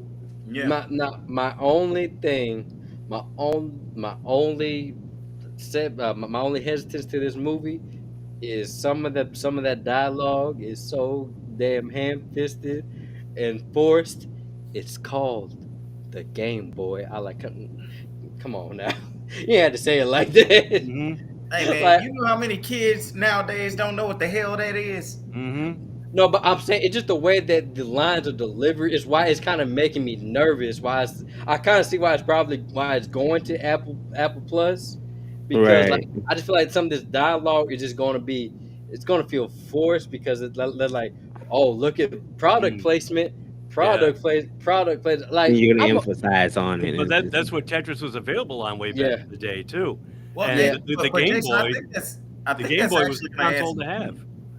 yeah. I don't know. I didn't like the way that line was delivered. Mm. It just felt a little bit forced and like a little bit corny. I hope the whole movie's like this. But I like the cast. Taron Egerton, Mm. I love him as an actor. Like ever Yeah. since Kingsman, Oh yeah. Yep. Yeah, Kings well, my only thing is he going to be able to maintain a good American accent? Because that yeah. everything I've seen him in, he's always had a British accent. Mm-hmm. Well Like the well Elton, I even think the Eagle that movie he still had a British accent. I've never heard him with an American accent. No, I don't think I have either. well the So thing that's my only thing. I want to know if he can maintain that. well I don't know. It's just like the Or thing. do you think they might knives out that shit like they did with Daniel Craig? No, I just feel like I don't know why, but like British actors, they are so good at impersonating American accents. Like for a long time, Spencer from All American, I'm like, wait, he ain't from here. Mm-hmm. right. Yeah. Henry Cavill, what's his name? Tom Holland as Spider-Man, they're Yeah, all British. Yeah, that's like true. That's true. And Idris They all do a Elba. damn good yeah, job. Henry Cavill though, I'm not the biggest fan of that. We yeah, know Oh, I you're know. I know. anti-Cavill. I got that Yeah, from the yeah, beginning. like sorry, man. like, yeah, but like like when I heard he wasn't being cast as Superman, I was like, yes. yeah, but like because even when I heard Tom Holland, I like, bitch, that ain't the Spider Man that I know. Where happened No. to your voice? Yep. Like, Yep. but yeah, Yeah. I mean, after watching it, I'm intrigued. Now I'm not gonna lie, I'm kind of worried because it's gonna open the floodgates to them doing movies about the making of certain video games. I won't be surprised if we get a making of the Game Boy or the making of Mortal Kombat. Mm. Like, I want to watch that. I'm gonna be honest with you. I really actually would be very invested well, in the biography what on the making of Mortal Kombat. Well, I would say Mortal Kombat more because the controversy that came from it in the 80s. Like, because I wasn't alive in the 80s, but people were losing their shit to them pixels. Like, oh, this is so violent. Mm-hmm. Then when I looked at it, like, I remember that. then I they were wanted to like, play that. My mom wouldn't let me play it. and then like me playing in late 90s. I'm like, it just looked like ketchup is squirting from their body. Like, Well, Jason, are you old enough to remember when Family Matters did a parody episode of it? well, yeah, I mean, I'm pretty sure like not when it was not when it first aired, but like I did watch the syndication of it. Oh, Right. okay. Because I thought that shit was hilarious. Like they were playing that little video game and shit, and Steve Urkel was in it, and he was doing the punch. It was Yeah, funny. but like that's my own thing. I don't want to see a making of the Game Boy. I don't want to see a making of the PlayStation. I don't No, want it's going to be better. They're going to give you the making of Atari. There you Right? go. the making of the goddamn. What was that shit called? Making of Pong. Oh, The Pong. Yeah, they do. ColecoVision. space invaders. Revolutionary. Long as they don't do long as they don't do the Virtual Boy, because that shit sucked. Y'all remember the Virtual Boy? That shit was ass. No, Like, I don't. I don't. I don't remember it either. man, good, good, because that was short lived. Like that was their attempt in virtual reality, but really it was just a red screen over a Game Boy screen, and that shit looked horrible. It was hard to see anything, barely any games on it. Well, the Yeah. making of Sega Saturn. I was getting to that, right? Yeah. Hey, yo, The at this Dreamcast came and just knocked it out the water. shit, instead at this point, they might want to make a Downfall of Madden movie. I mean, shit. You know what? That I would actually I be thought there okay was in with. the talks of making Madden a You know, movie. like I could see a badass fiction movie based off that. Like, Well, I mean, the the Downfall. rise and fall of Madden. I mean, it's a movie in itself because of all the all the backstage stuff that happened with the developers. Yeah, making video games is not fun. Yeah. Matter of fact, I actually have a perfect title for that movie. Are you Madden, bro? All right, so we can ruin that. I don't want no Madden movie. I don't want no Madden. I don't want no Atari movie. I don't want no Sega Saturn. Yeah, don't do that. But I am it. This has piqued my interest. This has piqued my interest. I mean, I feel like it's not going to like all that bombastic stuff. It's going to be downplayed to how it is in the trailer because I feel like it won't fit in that movie. I mean, well, besides the Russians beating the shit out of them, I feel like that probably did happen. They said, Yeah. yeah, make that game if you want to. I'm gonna beat your ass. Mm-hmm. So, but yeah, yeah, y'all. That hey, we wrapped it up. Almost 3 hours. Sorry, Brian. This is how long our shows go. It's all right, brother. Yeah. Matter of I'm fact, usually up this late kind of a anyway. It's short it's one. now midnight for me. Yeah, But I'm But usually yeah. up this late. It's all good. yeah, but y'all. But if you ever come back, this is how long our shows go. So, All right. but yeah, that was fun. It was fun. That was fun. We got to talk about that Ant-Man, and like I said, all of us didn't have the same opinion. Brian enjoyed the movie more than us, and I like having different opinions on movies and shows because whenever I give it a review, I don't want to skew anybody to not watch this. It's just my opinion. Mm-hmm. Like I want you to get out there and enjoy it. Some people give I think it's an 84% on Rotten Tomatoes. Like people are not going to look at it as a critical eye like me because I'm a film critic, so I gotta point shit out. But for the average moviegoer, they're going to enjoy it, and they're going to enjoy it more. I like hearing different perspectives on The Last of Us from somebody that's played the game instead, and the people that haven't played it, like Adam and Brian. So Yeah, and I'm definitely gonna go out and get it now. yeah, man. Yeah. If I could find a version for you that's like not $70, because that's just Are they too still much. that much? Oh wait, it's probably because of the show. Well, no, that PlayStation, Sony does not. I don't know what. Wait, now, Brian, my question: do you have a PS4 or PS5? 4. Okay, you know what? I can. That's manageable. I can get that for you for cheap. I can. Actually get I was that going to say, if he's got, I think because I have the pro, whatever the $17.99 subscription is, I think it's available for free. Like, Oh, you can yeah? play- I will gift you PlayStation Plus a premium just so you can play that. That'll be your early birthday gift. Ah, you're sweet, Right. man. Thanks. But yeah, y'all, that was fun. Yeah, another fun episode on the books.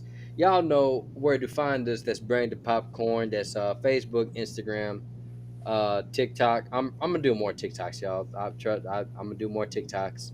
Tomorrow we will have a show. We will do a show. We're gonna start doing shows during the weekend, probably on the weekend for Black for Black History Month for movies. Tomorrow, Adam, I don't know if you want to do Black Panther or Friday. We'll talk about that. Okay. Well, Uh, I won't be available tomorrow. Okay, that's the only thing. oh, okay. Well, Yeah, because I got do some stuff with my daughter. we'll work something out. We'll get those reviews out the way, and yeah, y'all know where to find us. Go to our merch store, T Public. Bring the popcorn. You can get all your popcorn goodness. Get Bucky on your shirt, on your coffee mugs, on your tapestries, um, notebooks, laptop cases. It's all there. I might Onesies. be onesies. I might be changing soon for more variety because people have been wanting bring the popcorn beanies. That store doesn't provide it, so I'm trying to find another provider for that. So more coming. A revamped merch store coming soon. Mr. Brian, where can they find you at? Well, I'm part of the Three Geeky Dads podcast, and you can find us at www.3gdpodcast.com. That's www, the number 3gdpodcast.com. And All that's where right. we found. We're also on Facebook. Our videos we're on YouTube, but it's just the audio of our shows. We're on Twitter and Instagram as well. So pretty much Yeah, all man. the social media sites you can Yeah, find man. us. Yep, Yeah, we have to. I gotta get on your show one time, man. Like, absolutely. Love to have you on. yeah, man. I gotta interact with the other two geeky dads. Oh, there's four of us now. Yeah, four of it. Yep. Yeah. So it's me and three other. Yeah, we added a fourth guy. Tito came on board this past year. And Yeah, but now, we've already got the domain name, so we didn't change it. So hey, Gotcha. and you know, Hey, yo, there were four musketeers. that's and what we we called said. two Even the Musketeers had their D'Artagnan, man. Yeah. and you know, I'll be the complimentary fifth because You're- I'm a geeky dad as well. So you know, Absolutely, you're more than welcome. We'll have you on. all right. And Mr. Who They Want, where can they find you at, sir? Yes, you can find Who They Want available on Podbean under Who They Want Entertainment LLC, Facebook under Who They Want Entertainment LLC. The podcast is literally everywhere there's a podcast platform. Who They Want Podcast. Check out the B&W show as well and the Miss Kimmick's Universe. Shout out to my whole network team. All right. And Mr. Adam, where can they find you at? You can always find me on Facebook under Adam Sampson. I'll be the guy in the All Might suit. He is the guy in the All Might suit, and I am tired. Yeah, me too, man. It's getting kind of late. I'm going to get out of here, but before I get out of here, y'all know what I'm gonna tell you guys. Remember, when you come to these reviews and just this show, just remember, and I mean always remember, to bring the popcorn. All right, y'all, we are out of here. Peace. Raider.